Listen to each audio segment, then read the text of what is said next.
المرسلين نبينا محمد وعلى آله وصحبه أجمعين ما بعد. نبی کریم صلی اللہ علیہ وسلم کی سیرت کا یہ مختصر بیان ہمارا جاری ہے. یہ بات میں پہلے عرض کر چکا ہوں کہ نبی صلی اللہ علیہ وسلم کی جو سیرت مبارکہ ہے یہ اس قدر عظیم ہے کہ اور اس قدر اہم ہے کہ اس کو ایک نشست میں مختصر بیان کرنا ممکن نہیں ہے. آپ صلی اللہ علیہ وسلم کی زندگی کے ہر لمحہ ہمارے لیے بڑا قیمتی ہے اور اس کے لیے ہمیں وقت نکالنا چاہیے. نبی صلی اللہ علیہ وسلم کی سیرت کا مطالعہ کرنا چاہیے تاکہ اس کردار کو اور اس شخصیت کو ہم سمجھ سکیں اور اسے اختیار کر سکیں. لیکن آج کی جو نشست ہے اس کا بنیادی مقصد آپ صلی اللہ علیہ وسلم کی سیرت کی چند جھلکیاں ہیں جو آپ کے سامنے رکھنی ہیں تاکہ ہمیں اندازہ ہو سکے کہ آپ صلی اللہ علیہ وسلم نے کس محنت سے یہ دین ہم تک پہنچایا ہے اور کیا کیا تکلیفیں اور مشقتیں آپ نے برداشت کی ہیں. تو جیسا میں عرض کر رہا تھا کہ آپ صلی اللہ علیہ وسلم کی زندگی کے 3 مراحل ہیں. ایک مرحلہ وہ ہے جو بعثت سے قبل جو 40 سال کا ایک عرصہ بنتا ہے اور اس 40 سال کے عرصے کو بیان کیا جا چکا ہے اور ہم یہ بات کر رہے تھے کہ آپ صلی اللہ علیہ وسلم کی پہلی شادی ہوئی جب آپ صلی اللہ علیہ وسلم 25 سال کے تھے اور یہ شادی آپ صلی اللہ علیہ وسلم کی تقریباً 25 سال تک ہی جاری رہی. یعنی آپ صلی اللہ علیہ وسلم سیدہ خدیجہ رضی اللہ عنہا ایک ہی آپ کی اہلیاں تھیں. 25 سال تھے.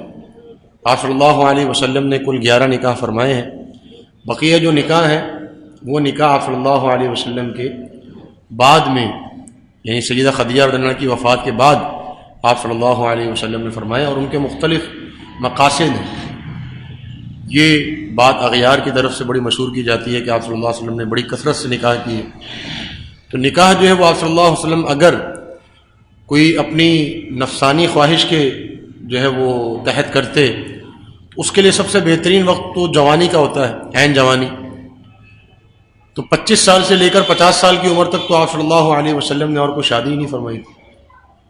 تو لہذا یہ بات تو طے ہے کہ آپ صلی اللہ علیہ وسلم کی جتنی بھی آگے نکاح ہیں وہ مقاصد کے تحت، دینی مقاصد کے تحت، اور ان کا مقصد انشاءاللہ آگے ذکر ہوگا. تو سیدہ خدیجہ رضی اللہ عنہا کے ساتھ آپ نے شادی فرمائی اور یہ گھر کی تصویر آپ کے سامنے ہے جہاں نبی صلی اللہ علیہ وسلم مقیم رہے. آپ صلی اللہ علیہ وسلم کی جتنی بھی اولاد ہیں، اولاد مبارک جو ہیں وہ سیدہ خدیجہ رضی اللہ عنہا سے ہی ہیں. اس کے علاوہ کسی زوجہ سے نہیں، کسی بھی اہلیہ سے آپ صلی اللہ علیہ وسلم کی اور کوئی اولاد نہیں ہے سوائے ایک بیٹے کے جو کہ ماریہ قبطیہ رضی اللہ عنہ کے بطن سے ہیں. لیکن ماریہ قبطیہ آپ صلی اللہ علیہ وسلم کے نکاح میں نہیں تھی بلکہ آپ صلی اللہ علیہ وسلم کی لونڈی تھی. تو جو اہلیاں ہیں، جو ازواج مطہرات ہیں، ان میں سے صرف سیدہ خدیجہ رضی اللہ عنہا سے ہی آپ کی کل اولاد. آپ صلی اللہ علیہ وسلم کی اولاد میں جو بیٹے ہیں ان میں قاسم ہیں اور جناب عبداللہ ہیں. قاسم رضی اللہ عنہ نبی صلی اللہ علیہ وسلم کے پہلے بیٹے تھے اور اسی نسبت سے آپ صلی اللہ علیہ وسلم کی کنیت ابو القاسم، آپ صلی اللہ علیہ وسلم کو ابو القاسم کہا جاتا ہے.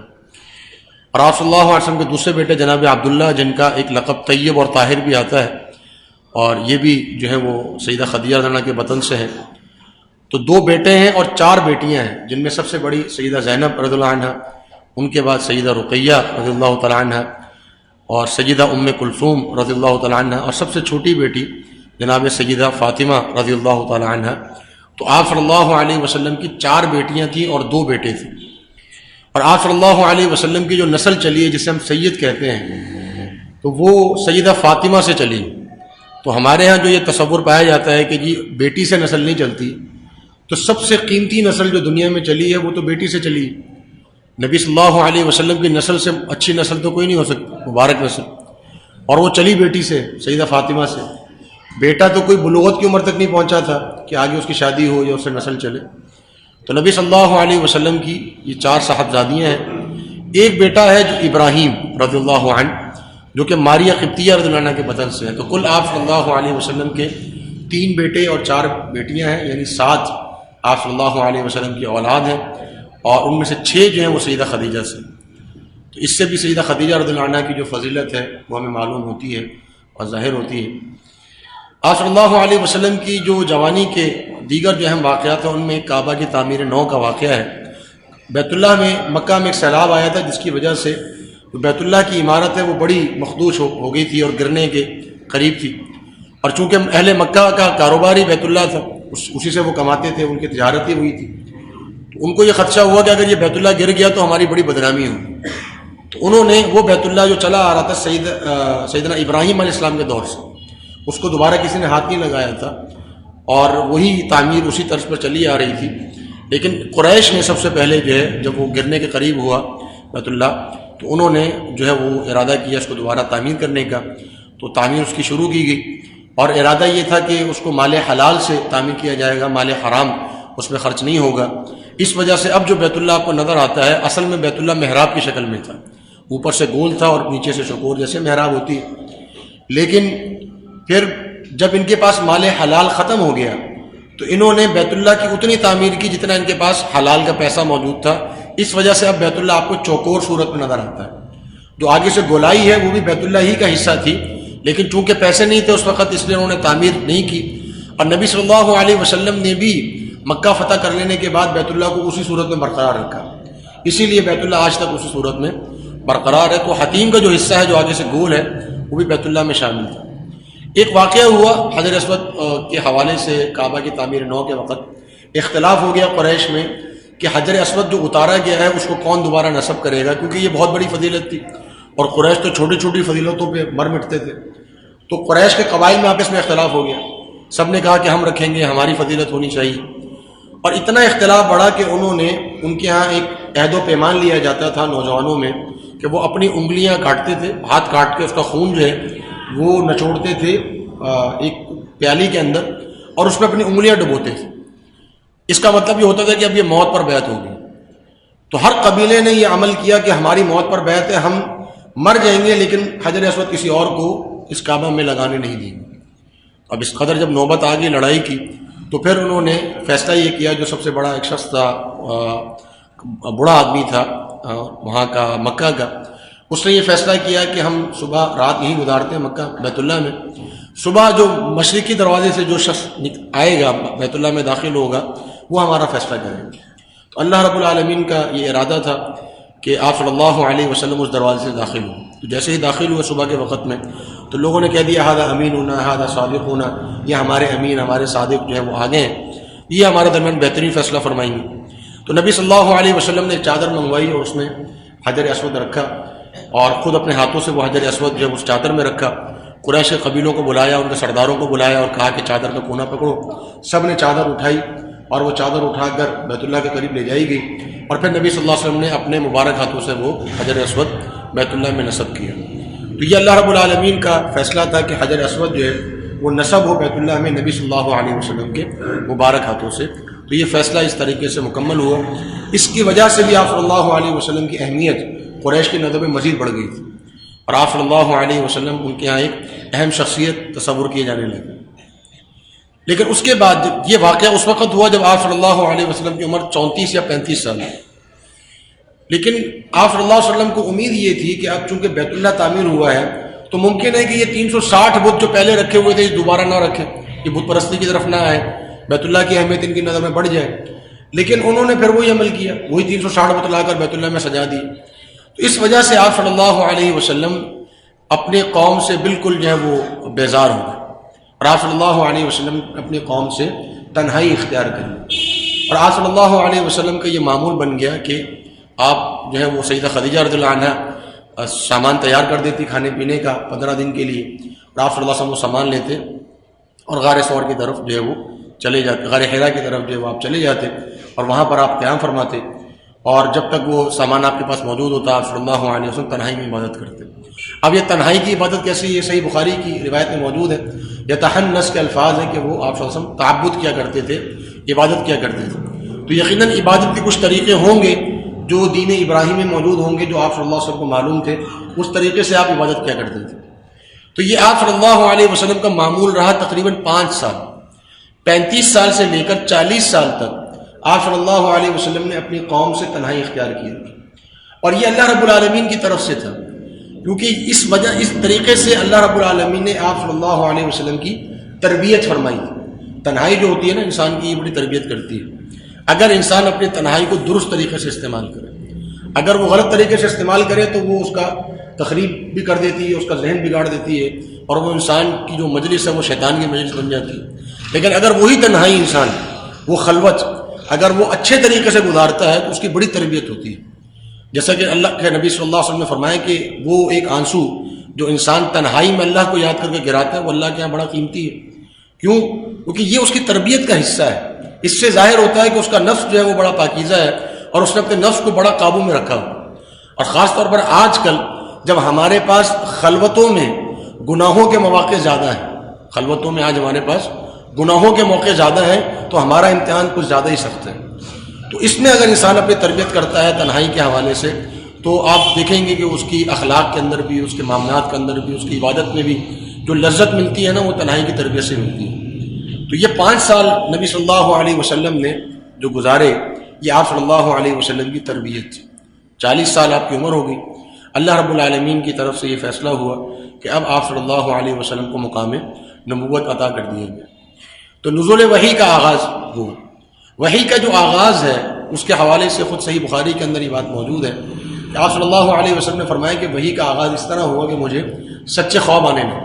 میں خواب دیکھتا، رات میں سوتا، اگلے دن جب میں آتا قریش کے اندر اپنے علاقے میں، تو جو خواب میں نے دیکھا ہوتا کسی شخص کے بارے میں وہ پورا ہو جاتا. جو منظر میں نے دیکھا ہوتا وہی منظر میں کھلی آنکھوں سے دیکھ لیتا.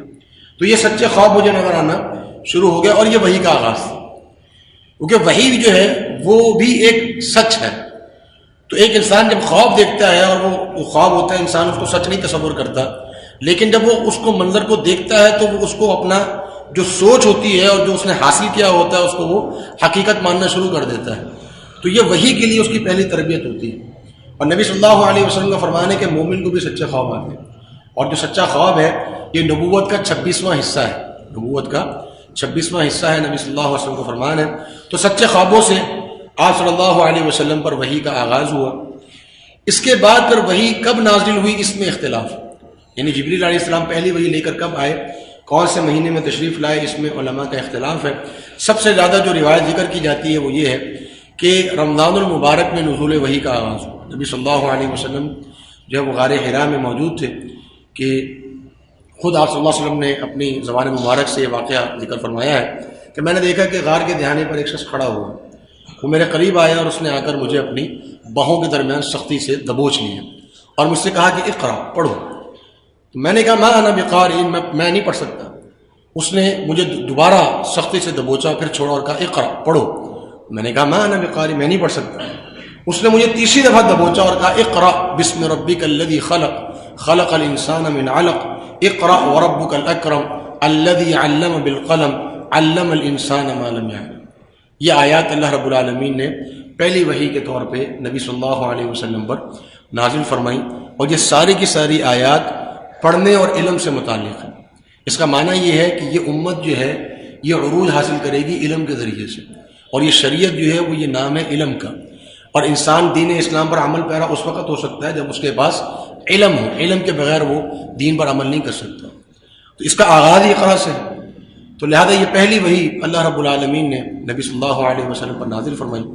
اس کے بعد کی کیفیت جو ہے وہ یہ تھی، آپ صلی اللہ علیہ وسلم کی جو کیفیت ہے خود آپ نے فرمائی، سیدہ عائشہ صدیقہ سے روایت موجود ہے کہ نبی صلی اللہ علیہ وسلم نزول وحی کے بعد گھبرا گئے اور فوراً اپنا سامان سمیٹا اور اپنے گھر تشریف لائے سیدہ خدیجہ رضی اللہ عنہا کے ہاں اور کہا زملونی زملونی، مجھے چادر اڑا دو. تو سیدہ خدیجہ رضی اللہ عنہا نے فوراً چادر اڑائی. پھر واقعہ پوچھا کہ کیا ہوا ہے، آپ کیوں گھبرائے ہوئے ہیں؟ نبی صلی اللہ علیہ وسلم نے فرمایا کہ مجھے یوں محسوس ہوتا ہے، میرے ساتھ ایک واقعہ ہوا ہے، اس واقعے سے مجھے یوں لگتا ہے کہ جیسے اللہ رب العالمین نے میرے بارے میں کوئی اچھا فیصلہ نہیں کیا، کہ میرے بارے میں کوئی فیصلہ برا فیصلہ کر لیا ہے. اور یہ واقعہ جو ہے وہ سیدہ خدیجہ رضی اللہ عنہ کو انہوں نے بتایا کہ اس طرح ہوا. تو سیدہ خدیجہ رضی اللہ عنہ نے اس موقع پر چند الفاظ کہے. وہ الفاظ جو ہیں وہ ہمارے لیے نبی صلی اللہ علیہ وسلم کی سیرت کو واضح کرتے ہیں اور یہ بتاتے ہیں کہ ایک شخص کے اندر کی جب اخلاقی کیفیت یہ ہو، اس کے بارے میں اللہ رب العالمین کو غلط فیصلہ نہیں کر سکتا. صحیح بخاری کے اندر یہ الفاظ موجود ہیں. سیدہ خدیجہ رضی اللہ عنہ نے فرمایا کہ اللہ رب العالمین آپ کو کبھی رسوا نہیں کرے گا. انک لتصل الرحم وتصدق الحدیث، آپ تو صلہ رحمی کرتے ہیں، آپ تو سچ بولتے ہیں، آپ تو دوسروں کا بوجھ اٹھاتے ہیں، اور آپ تو مہمان نوازی کرتے ہیں. وتعین علی نوائب الحق، آپ تو حق کے معاملے میں تعاون کرتے ہیں. اتنی بہترین آپ کے اندر صفات موجود ہیں، یہ ناممکن ہے کہ اس بہترین اخلاق کے ہوتے ہوئے اللہ تعالیٰ آپ کے بارے میں کوئی غلط فیصلہ کرے، یہ ناممکن. تو سیدہ خدیجہ رضی اللہ عنہا جو کہ اس وقت مسلمان نہیں تھی، دین اسلام پر نہیں تھی، نہ ہی کوئی قرآن و حدیث کا علم تھا، لیکن ایک جو ان کے پاس ایک جو شرافت موجود تھی اور ایک اخلاق موجود تھا اور ایک دیانت موجود تھی، اس کے ذریعے سے انہوں نے یہ بتایا. اور یہ بات ہمارے لیے واقعتاً ایک معیار ہے کہ ایسا ناممکن ہے کہ ایک شخص کا یہ اخلاق ہو اور اس کا خاتمہ بالخیر نہ ہو. اس کا خاتمہ بالخیر ہوتا ہے جس کا یہ اخلاق ہو. تو تسلی دی سیدہ خدیجہ رضی اللہ عنہا نے اور کہا کہ میرے چچا زاد بھائی ہیں نوفل، آپ ورقہ بن نوفل، ہم ان کے پاس چلتے ہیں، وہ آپ کو بتا سکیں گے کیونکہ وہ الہامی کتابیں پڑھتے ہیں. تو ورقہ بن نوفل خود عیسائی تھے لیکن تورات اور انجیل دونوں کے حافظ تھے اور نابینا تھے. نبی صلی اللہ علیہ وسلم کے پاس چلے گئے، ورقہ بن نوفل سے ملاقات ہوئی. ورقہ بن نوفل نے جب یہ واقعہ سنا تو کہنے لگا اللہ کی قسم ذاک الناموس الذی انزل علی موسیٰ، اے محمد صلی اللہ علیہ وسلم یہ تو وہی آواز ہے، یہ تو وہی فرشتہ ہے جو موسیٰ علیہ السلام پر نازل ہو. یہ وہی آواز ہے، یہ وہی تسلسل ہے، یہ وہی رسالت اور نبوت کا تسلسل ہے جو موسیٰ علیہ السلام پر نازل ہو. اور پھر رونے لگے اور کہا کہ کاش کہ میں اس وقت موجود ہوں. ورقہ بن نوفل فرماتے ہیں کاش کہ میں اس وقت موجود ہوں کہ جب یہ آپ کی قوم آپ کی جان کی دشمن ہو جائے گی، کاش کہ میں اس وقت آپ کی جو ہے وہ مدد کے لیے موجود ہوں جب یہ قوم آپ کو اپنے درمیان سے نکال لے. تو محمد صلی اللہ علیہ وسلم نے اللہ کے رسول صلی اللہ علیہ وسلم نے تعجب سے پوچھا، یہ قوم جو مجھ سے اتنی محبت کرتی ہے، جو مجھے صادق اور امین کا لقب دیتی ہے، جو اپنی امانتیں میرے پاس رکھواتی ہے، جو مجھ پر اپنی جان لٹاتی ہے، یہ قوم میری مخالف ہو جائے گی، یہ مجھے یہاں سے نکال دیں گے؟ تو ورقہ بن نوفل نے فرمایا کہ جی ہاں ایسا ہی ہوتا ہے، جب بھی کوئی رسول اور نبی حق کا پیغام لے کر آتا ہے پوری قوم اس کی جان کی دشمن ہو جاتی ہے. اور یہ صرف انبیاء کے ساتھ نہیں ہے، علماء کے ساتھ بھی ہے. جب بھی کوئی عالم حق اور سچ کی بات کرتا ہے قوم اس کے مخالف ہو جاتی ہے، اور یہ بات ہمارے تجربے کی بات ہے، آنکھوں دیکھی بات. تو ورقہ بن نوفل نے یہ بات بیان فرمائی جس سے نبی صلی اللہ علیہ وسلم کو یہ تسلی ہو گئی کہ یہ ایک وحی ہے، اللہ رب العالمین کی طرف سے فرشتہ آیا تھا جس نے مجھ پر وحی. اس سے یہ بات بھی معلوم ہوتی ہے کہ نبی صلی اللہ علیہ وسلم اپنی پیدائش سے نبوت کے سلسلے میں نہیں تھی. اگر پیدائش سے نبوت کے سلسلے میں ہوتے تو جبریل علیہ السلام کو پہچان لیتے، وحی کو پہچان لیتے. اور اس سے یہ بات بھی معلوم ہوتی ہے کہ نبی صلی اللہ علیہ وسلم عالم الغیب نہیں تھے. اگر علم غیب ہوتا تو پہلے سے معلوم ہوتا کہ فرشتہ آیا اور کیا کر رہا ہے، پہلے سے معلوم ہوتا. یہ گھبراہٹ کی کیفیت طاری ہونا اور اس معاملے کی حقیقت دریافت کرنے کے لیے ورقہ بن نوفل کے پاس جانا، یہ باتیں ہمیں کیا بتاتی ہیں؟ یہی بتاتی ہیں کہ نبی صلی اللہ علیہ وسلم عالم الغیب نہیں تھے. اور نبی صلی اللہ علیہ وسلم پر جب پہلی وحی نازل ہوئی تو نبی صلی اللہ علیہ وسلم اس پہلی وحی کی حقیقت کو بھی صحیح طور پر سمجھ نہیں سکے تھے جب تک کہ ایک عالم نے ان کو نہ سمجھایا. ورقہ بن نوفل نے ان کو سمجھایا. ورقہ بن نوفل کے بارے میں نبی صلی اللہ علیہ وسلم نے فرمایا کہ میں نے ان کو سفید لباس میں دیکھا. ورقہ بن نوفل جلدی فوت ہو گئے تھے تو فرمایا کہ میں نے ان کو سفید لباس میں دیکھا ہے، اور سفید لباس میں دیکھنے کا معنی یہ ہے کہ وہ جنتی ہے. تو اس کے بعد نبی صلی اللہ علیہ وسلم وحی کا انتظار کرنے لگے. اب وحی میں وقفہ آ گیا. صحیح بخاری کے اندر روایت موجود ہے کہ نبی صلی اللہ علیہ وسلم فرماتے ہیں کہ میں نے یہ سوچا کہ شاید میں اگر اس مقام پر جاؤں کہ جس مقام پر پہلی وحی نازل ہوئی تھی تو وہاں پر شاید وحی نازل ہو جائے. تو اپنے گھر پہ بیٹھے رہے، انتظار کرتے رہے، وہاں وحی نازل نہ ہوئی. شدت سے انتظار تھا کہ دوبارہ وحی نازل ہو، بتایا جائے کہ کیا کرنا ہے، کیا سلسلہ ہے. تو پھر دوبارہ غار حرا پہ تشریف لے گئے، پہاڑ پہ تشریف لے گئے کہ دوبارہ وحی نازل ہو، لیکن وحی نازل نہ ہو. مایوسی کی کیفیت میں واپس آ رہے تھے تو آواز آئی یا محمد. صحیح بخاری کی حدیث فرماتے کہ میں نے دائیں دیکھا، بائیں دیکھا، کوئی نظر نہیں آیا، سامنے دیکھا، پیچھے دیکھا، کوئی نظر نہیں آیا. پھر میں نے آسمان کی طرف دیکھا تو میں نے جبریل علیہ السلام کو ان کی اصلی شکل میں پہلی دفعہ دیکھا، اور میں نے یہ دیکھا کہ وہ کرسی پر بیٹھے ہوئے ہیں اور آسمان و زمین کے درمیان ان کے علاوہ کوئی چیز نظر نہیں آ رہی. پورے آسمان و زمین کے خلا کو جبریل علیہ السلام کی جسامت نے بھر دی. تو فرماتے ہیں کہ یہ منظر ایسا ایک روب والا منظر تھا کہ یہ دیکھ کر میرے دل پر روب طاری ہو گئی، گھبراہٹ طاری ہو گئی. اور دوبارہ نبی صلی اللہ علیہ وسلم گھر تشریف لایا، فرمایا زملونی زملونی، مجھے چادر اڑا دو، مجھے چادر اڑا دو. تو نبی صلی اللہ علیہ وسلم چادر اوڑھ کر اپنے گھر میں تشریف فرما تھے کہ دوسری وحی سیدہ خدیجہ رضی اللہ عنہا کے گھر میں نازل ہوئی، اور وحی یہ تھی کہ یا ایھا المدثر قم فانذر وربك فكبر وثيابك فطاهر والرجز فاهجر ولا تمنن تستكثر ولربك فاصبر. یہ آیات سورۃ المدثر کی نازل ہوئی. یا ایھا المدثر، اے چادر کو اوڑھنے والے، قم فانذر، آپ کھڑے ہوئیے اور ڈرائیے. وربک فکبر، اپنے رب کی تکبیر بیان کیجیے. وثیابک فطاہر، اپنے کپڑوں کو پاک صاف کر لیجیے. والرجز فاہجر، اور ناپاکی سے اور پلیدی سے دور رہیے. تو یہ نبی صلی اللہ علیہ وسلم پر دوسری وحی نازل ہوئی اور آپ صلی اللہ علیہ وسلم کو توحید کی دعوت دینے کا حکم مل چکا. آپ صلی اللہ علیہ وسلم کو حکم دیا گیا قم فانذر، آپ اٹھیے اور لوگوں کو ڈرائیے اور لوگوں کو دین کی تبلیغ کیجیے. اب یہاں سے نبی صلی اللہ علیہ وسلم کی نبوت اور رسالت کا جو مشن ہے وہ شروع ہوا.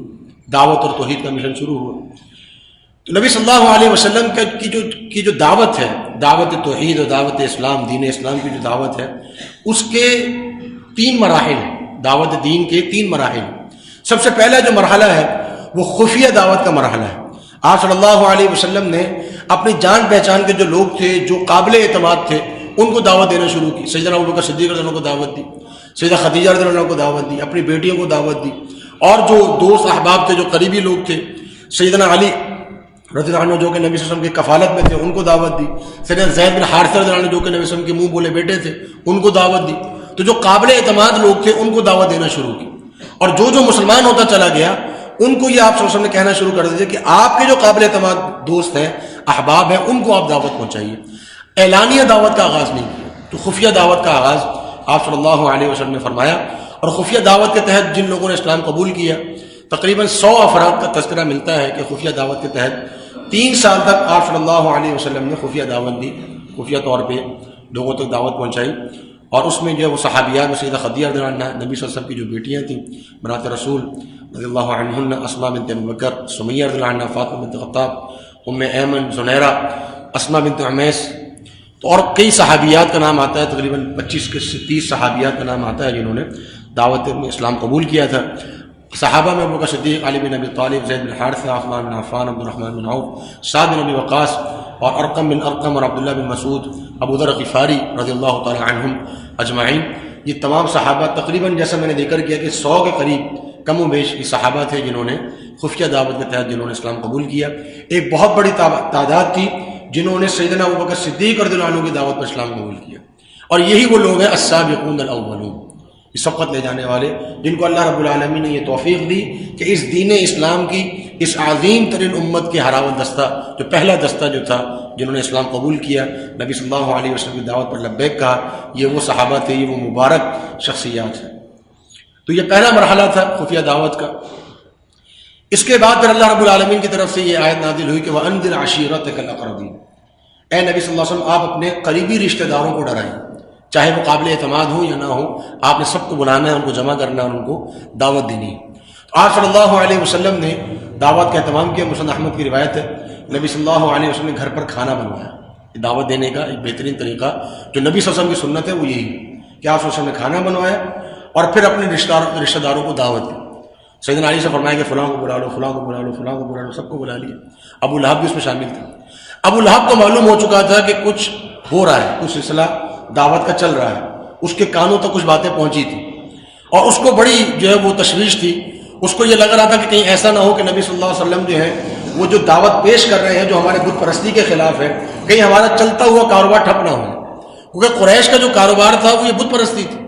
اور یہ صرف قریش کا کاروبار نہیں ہے، آج بھی جتنے لوگ ہیں جو شرک اور بدعت میں مبتلا ہیں یہ ان کے کاروبار ہیں. قریش کا بھی یہی کاروبار تھا، وہ کماتے اسی سے تھے.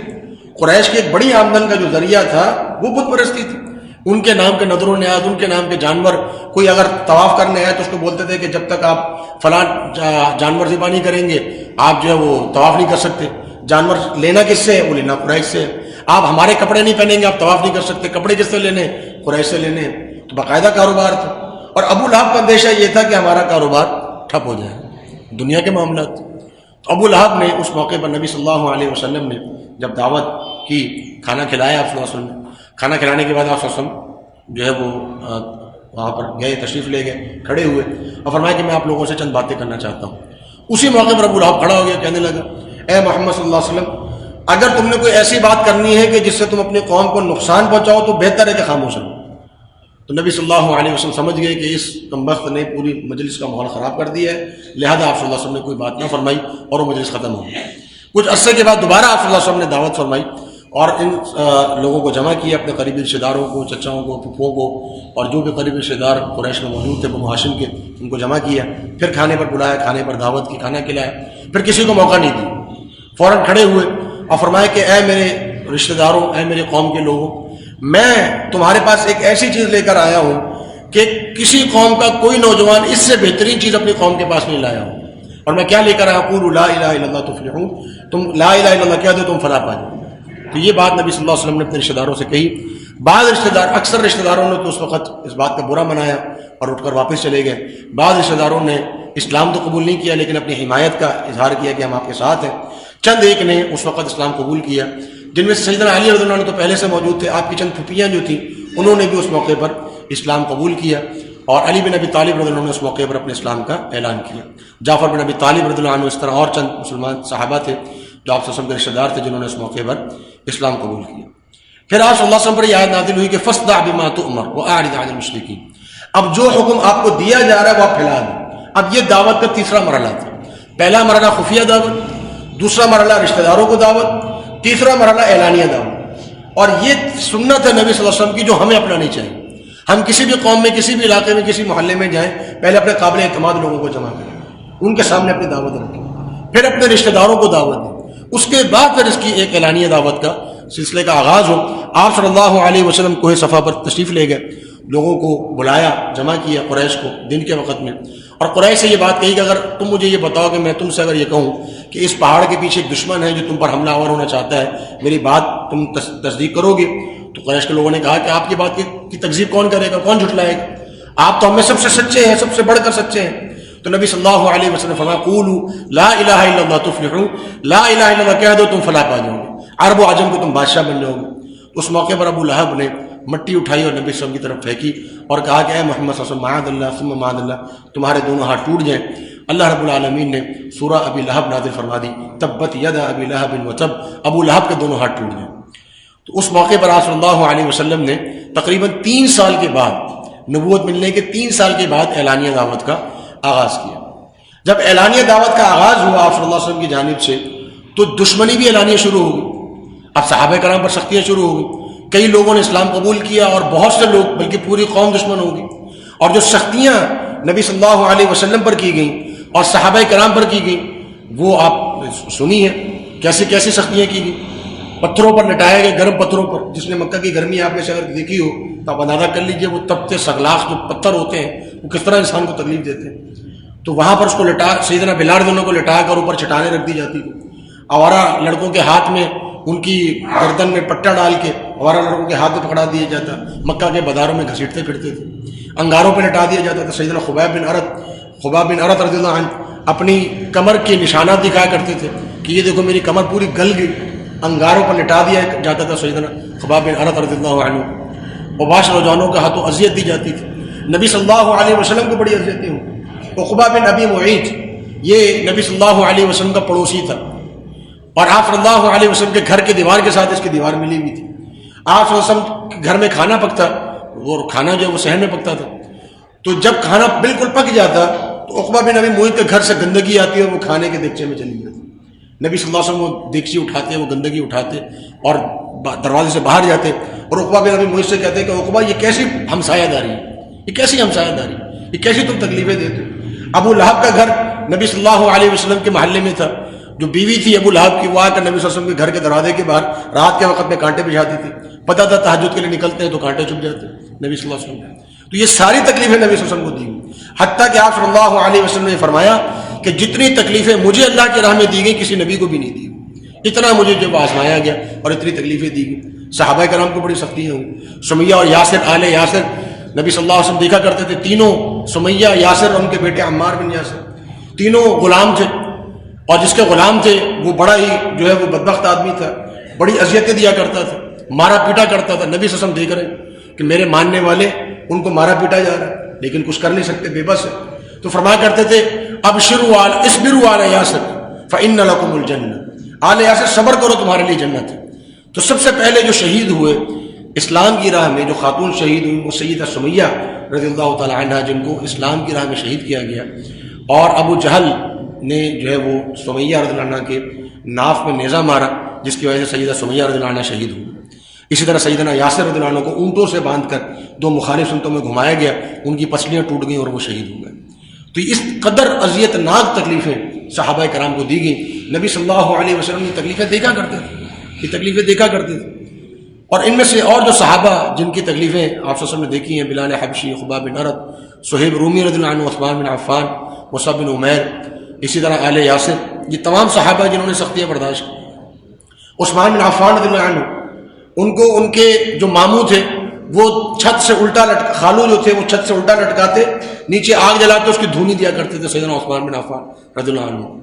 تو صحابہ کرام نے یہ سختیاں برداشت کی، دین کی راہ میں برداشت کی۔ نبی صلی اللہ علیہ وسلم نے یہ سختیاں برداشت کی، دین کی راہ میں برداشت کی۔ آج ہم دین کی راہ میں کیا سختیاں برداشت کرتے ہیں؟ ہم نبی صلی اللہ علیہ وسلم کے نام لیوا ہیں، ہمیں ذرا سی سختی آئے نماز کے معاملے میں تو ہم نماز چھوڑ دیتے ہیں، ہمیں ذرا سی سختی آئے حرام کے معاملے میں، حلال کے معاملے میں تو ہم حلال چھوڑ دیتے ہیں۔ ہم تو دین کے چھوٹے چھوٹے معاملے میں سختیاں برداشت نہیں کر سکتے۔ ان سختیوں کو تو ہمیں تصور بھی نہیں، ان سختیوں کو تو ہمیں تصور بھی نہیں۔ ہم تو لوگوں کی واہ واہ چاہتے ہیں، لوگوں کی واہ واہ چاہتے ہیں۔ اگر پوری قوم ہماری مخالف ہو جائے تو ہم تو قوم کے پیچھے چل پڑیں گے، کیونکہ جو شخص لوگوں کی واہ واہ چاہتا ہے وہ تو لوگوں کے پیچھے چلے، وہ لوگوں کی مخالفت کیوں مول لے؟ تو سیدہ یہ ہمارے جو اصحاب جو سابقون الاولون ہیں، یہ ہمارے لیے اسوہ اور نمونہ ہے کہ کس طرح قوم کی سختیاں برداشت کی جاتی ہیں، اور پھر آگے انہی کی سختیوں کی وجہ سے، برداشت کرنے کی وجہ سے اسلام پھیلا۔ پھر ہجرت کا حکم ہوا، نبی صلی اللہ علیہ وسلم نے حبشہ کی جانب ہجرت کا حکم دیا۔ حبشہ جو ہے یہ ایک ملک تھا اس دور میں جو کہ افریقہ کا ایک ملک ہے، اور نبی صلی اللہ علیہ وسلم نے اس کے بارے میں یہ فرمایا تھا کہ میں نے سنا ہے کہ حبشہ کا جو بادشاہ ہے نجاشی وہ عیسائی ہے، اور میں نے سنا ہے کہ وہ بڑا رحم دل آدمی ہے، تو میرا ارادہ ہے کہ تم لوگ اس کی طرف ہجرت کر جاؤ، مجھے امید ہے کہ وہ وہاں پر تمہارے اوپر اس قسم کے مظالم جو ہیں وہ نہیں ہوں گے، تم پر یہ سختیاں نہیں کی جائیں گی۔ تو نبی صلی اللہ علیہ وسلم کی اجازت سے حبشہ کی جانب صحابہ کرام نے ہجرت فرمائی۔ 2 ہجرتیں ہوئیں۔ پہلی ہجرت جو ہے وہ 11 مرد اور 4 خواتین جنہوں نے پہلی ہجرت کی، اور دوسری ہجرت جو ہے وہ 82 مرد اور 18 خواتین کی۔ یہ بالترتیب 5 سنہ نبوت میں اور 6 سنہ نبوت میں 2 ہجرتیں ہوئیں۔ ہجرت حبشہ 5 سنہ نبوت میں پہلی ہوئی اور 6 سنہ نبوت میں دوسری ہجرت جو ہے وہ ہوئی۔ اس کے جو واقعات ہیں، جو تفصیلات ہیں، وہ بڑے ہی زبردست ہیں، وہ قابل مطالعہ ہے، اس کو پڑھنا چاہیے۔ ہمارے پاس چونکہ وقت نہیں ہے لہذا میں اختصار کے ساتھ ہی اس سے آگے چلتا ہوں۔ نبی کریم صلی اللہ علیہ وسلم پر کیا کیا سختیاں کی گئیں؟ آج صلی اللہ علیہ وسلم کو اللہ رب العالمین نے حکم دیا کہ وَاصْبِرْ وَمَا صَبْرُكَ إِلَّا بِاللَّهِ، آپ صبر کیجئے اور صبر کی توفیق بھی اللہ ہی کا آپ کو دے گا، اور آپ کا صبر ہے بھی اللہ کے لیے، آپ کا صبر لوگوں کے لیے تو نہیں ہے، تو آپ صبر کیجئے۔ نبی صلی اللہ علیہ وسلم کو صبر کا حکم دیا ہے۔ اللہ چاہتا تو دنیا جہاں کے لشکر بھیج کر قریش کو تباہ و برباد کر دیتا، لیکن اللہ رب العالمین کو نبی صلی اللہ علیہ وسلم کی آزمائش مطلوب تھی، اور ہمیں دکھانا مطلوب تھا کہ دین کی راہ میں آزمائشیں آتی ہیں، تکلیفیں آتی ہیں، پریشانیاں آتی ہیں۔ تو شعب ابی طالب ایک گھاٹی تھی، ابو طالب کی ملکیت تھی، یہ شعب کہتے ہیں گھاٹی کو، تو جناب ابو طالب کی ملکیت تھی۔ قریش نے آپس میں ایک معاہدہ کیا 7 سنہ نبوت میں کہ ہم بنو ہاشم کا بائیکاٹ کرتے ہیں، ہم ان سے نہ شادی کریں گے، نہ ہم ان سے خرید و فروخت کریں گے، نہ ہم ان سے گفتگو کریں گے، ہمارا ان سے بائیکاٹ ہے۔ اور اس بائیکاٹ کی وجہ سے بنو ہاشم گھبرا گئے کہ کہیں ایسا نہ ہو کہ یہ پوری قوم مل کر حملہ کر دے ہمارے اوپر، تو وہ اپنی حفاظت کی خاطر شعب ابی طالب میں آ گئے۔ اب کسی کے پاس کچھ خریداری کرنے جائیں تو وہ نہ گندم دے، نہ اجناس دے، کچھ بھی نہ دے، نہ دودھ بیچے، ان کو کھانے پینے کی کوئی چیز نہ بیچے، شادیاں نہ کرے ان کے ساتھ گفتگو نہ کرے۔ تو یہ معاہدہ لکھ کر، بائیکاٹ کا معاہدہ لکھ کر لٹکا دیا گیا بیت اللہ کے اوپر، اور 3 سال تک یہ معاہدہ چلتا رہا۔ صحابہ کرام فرماتے ہیں کہ ہم سنا کرتے تھے شعب ابی طالب سے بچوں کے بلکنے کی آوازیں آتی تھی، رونے کی آوازیں آتی تھی، ان کے کھانے پینے کو نہیں ملتا تھا۔ نبی صلی اللہ علیہ وسلم فرمایا کرتے تھے کہ میں نے اور میرے ساتھیوں نے پتے چبا چبا کر گزارا کیا اس دور، پتے چبا چبا کر۔ عبداللہ بن مسعود رضی اللہ عنہ فرماتے ہیں، سنن ابن ماجہ کی حدیث سے فرماتے ہیں کہ ہمیں قضاء حاجت میں یوں مینگنی آتی تھی جیسے بکریوں کو آتی، اتنی ہم نے گھاس کھائی اس دور شعب ابی طالب نے، اتنی تکلیفیں برداشت کی۔ تو یہ کیفیت تھی صحابہ کرام کی، اور 3 سال صحابہ کرام نے یہ سختیاں برداشت کی، شعب ابی طالب کے اندر محصور رہ کے، پھر مذاق اڑائے گئے۔ بہرحال 10 سنہ نبوت میں وہ جو معاہدہ تھا جو بائیکاٹ کا، اس کو اللہ رب العالمین کے حکم سے دیمک چاٹ گئی، دیمک کھا گئی اس کو۔ اور جب لوگوں نے یہ منظر دیکھا تو وہ خوفزدہ ہو گئے کہ بیت اللہ کے اندر ایک دیمک آ کے اس پورے معاہدے کو، اور صرف اللہ کا نام چھوڑا، اس کو بسم اللہ جو لکھا ہوا تھا اس میں اللہ کا نام چھوڑا، باقی سارا معاہدہ جو وہ کھا گئی۔ اس کی وجہ سے جو لوگ بنو ہاشم کے حمایتی تھے تو ان کا بھی تھوڑا حوصلہ بڑھا اور انہوں نے یہ معاہدہ ختم کر دیا، اور بنو ہاشم جو ہے وہ دوبارہ پھر جو وہ شعب ابی طالب سے دوبارہ مکہ واپس آ گئے۔ یہ کہا گیا ان ھذا الا سحر مبین، جادوگر ہے، کہا گیا کاہن اور نجومی ہے، یہ تو پاگل ہے، معاذ اللہ، یہ تو شاعر ہے، یہ اس کو تو کوئی آ کر سکھا جاتا ہے، اور یہ تو اس پر تو جادو ہو گیا ہے، اور یہ تو پرانے لوگوں کی کہانیاں ہیں، اور یہ تو اس قرآن کو نہ سنا کرو، یہ قرآن جو ہے یہ تو پرانے لوگوں کی کہانیاں ہیں۔ اس قسم کی مذاق اڑانا، تانا زنی کرنا، جیسے آج کل دین کے ساتھ استہزاء کیا جاتا ہے، مذاق اڑایا جاتا ہے، دینداروں کا مذاق اڑایا جاتا ہے، داڑھی کا مذاق اڑایا جاتا ہے، اور علماء کا مذاق اڑایا جاتا ہے، مساجد کا مذاق اڑایا جاتا ہے، احادیث کا مذاق اڑایا جاتا ہے، دین کے مختلف احکامات کا مذاق اڑایا جاتا ہے۔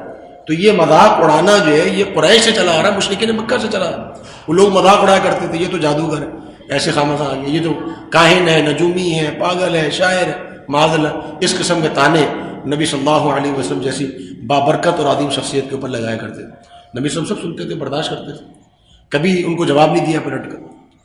تو یہ ساری تکلیفیں آپ صلی اللہ علیہ وسلم برداشت کر رہے تھے، لیکن ایک موقع آیا کہ جب آپ صلی اللہ علیہ وسلم کو حوصلہ جواب دیا، اور یہ موقع جو ہے وہ تاریخ میں، تاریخ اسلام میں عام الحزن کے نام سے مشہور ہے۔ 10 سنہ نبوت میں جب آپ صلی اللہ علیہ وسلم کی نبوت کو 10 سال گزر گئے تھے، اس سال 2 اہم واقعات پیش آئے۔ اس سال جناب ابو طالب، سیدہ خدیجہ رضی اللہ عنہ کی وفات ہوئی۔ سیدہ خدیجہ جو نبی صلی اللہ علیہ وسلم کے ساتھ 25 سال سے ان کی رفاقت تھی، ہر مشکل لمحے میں انہوں نے نبی صلی اللہ علیہ وسلم کے ساتھ تعاون کیا، اپنا پورا مال نبی صلی اللہ علیہ وسلم فرمایا کرتے تھے کہ سیدہ خدیجہ کے کیا احسانات تمہیں بتاؤں، اس نے تو پورا مال مجھ پر لٹا دیا، میرے دین کی دعوت پر لٹا دی، اپنے اولادوں کو میرے لیے وقف کر دی۔ تو سیدہ خدیجہ رضی اللہ عنہ کی کیا فضیلت جو ہے وہ انسان ذکر کرے۔ نبی صلی اللہ علیہ وسلم جیسی شخصیت کو مدد حاصل تھی ایک خاتون کی، سیدہ خدیجہ رضی اللہ عنہ، اس سے بڑھ کر کیا ہم سمجھ سکتے ہیں سیدہ خدیجہ کی شخصیت۔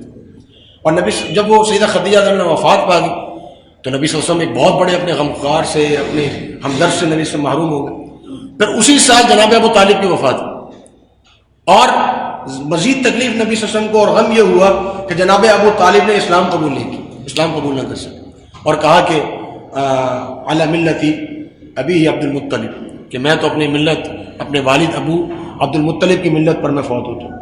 تو یہ بڑا غم اور تکلیف تھے نبی صلی اللہ علیہ وسلم کے لیے، اور نبی صلی اللہ علیہ وسلم اس کے ساتھ ساتھ اپنے بہت بڑے ایک معاون، ایک ہمدرد سے محروم ہو گئے۔ تو یہ جو سال ہے 10 سنہ نبوت کا، یہ عام الحزن کہلاتا ہے، غم کا سال۔ اور اس سال سے نبی صلی اللہ علیہ وسلم نے یہ تہیہ کر لیا، اور قریش نے اتنا تنگ کیا نبی صلی اللہ علیہ وسلم کو، صحابہ کو اتنا پریشان کیا کہ نبی صلی اللہ علیہ وسلم نے تہیہ کر لیا کہ اب قریش کو دعوت نہیں دیں، اب قریش کو دعوت دینے کا فائدہ نہیں۔ اب اس کے بعد آپ صلی اللہ علیہ وسلم کی توجہ ہوگی مختلف علاقوں کی طرف کہ اب میں ذرا مکہ سے باہر نکلوں۔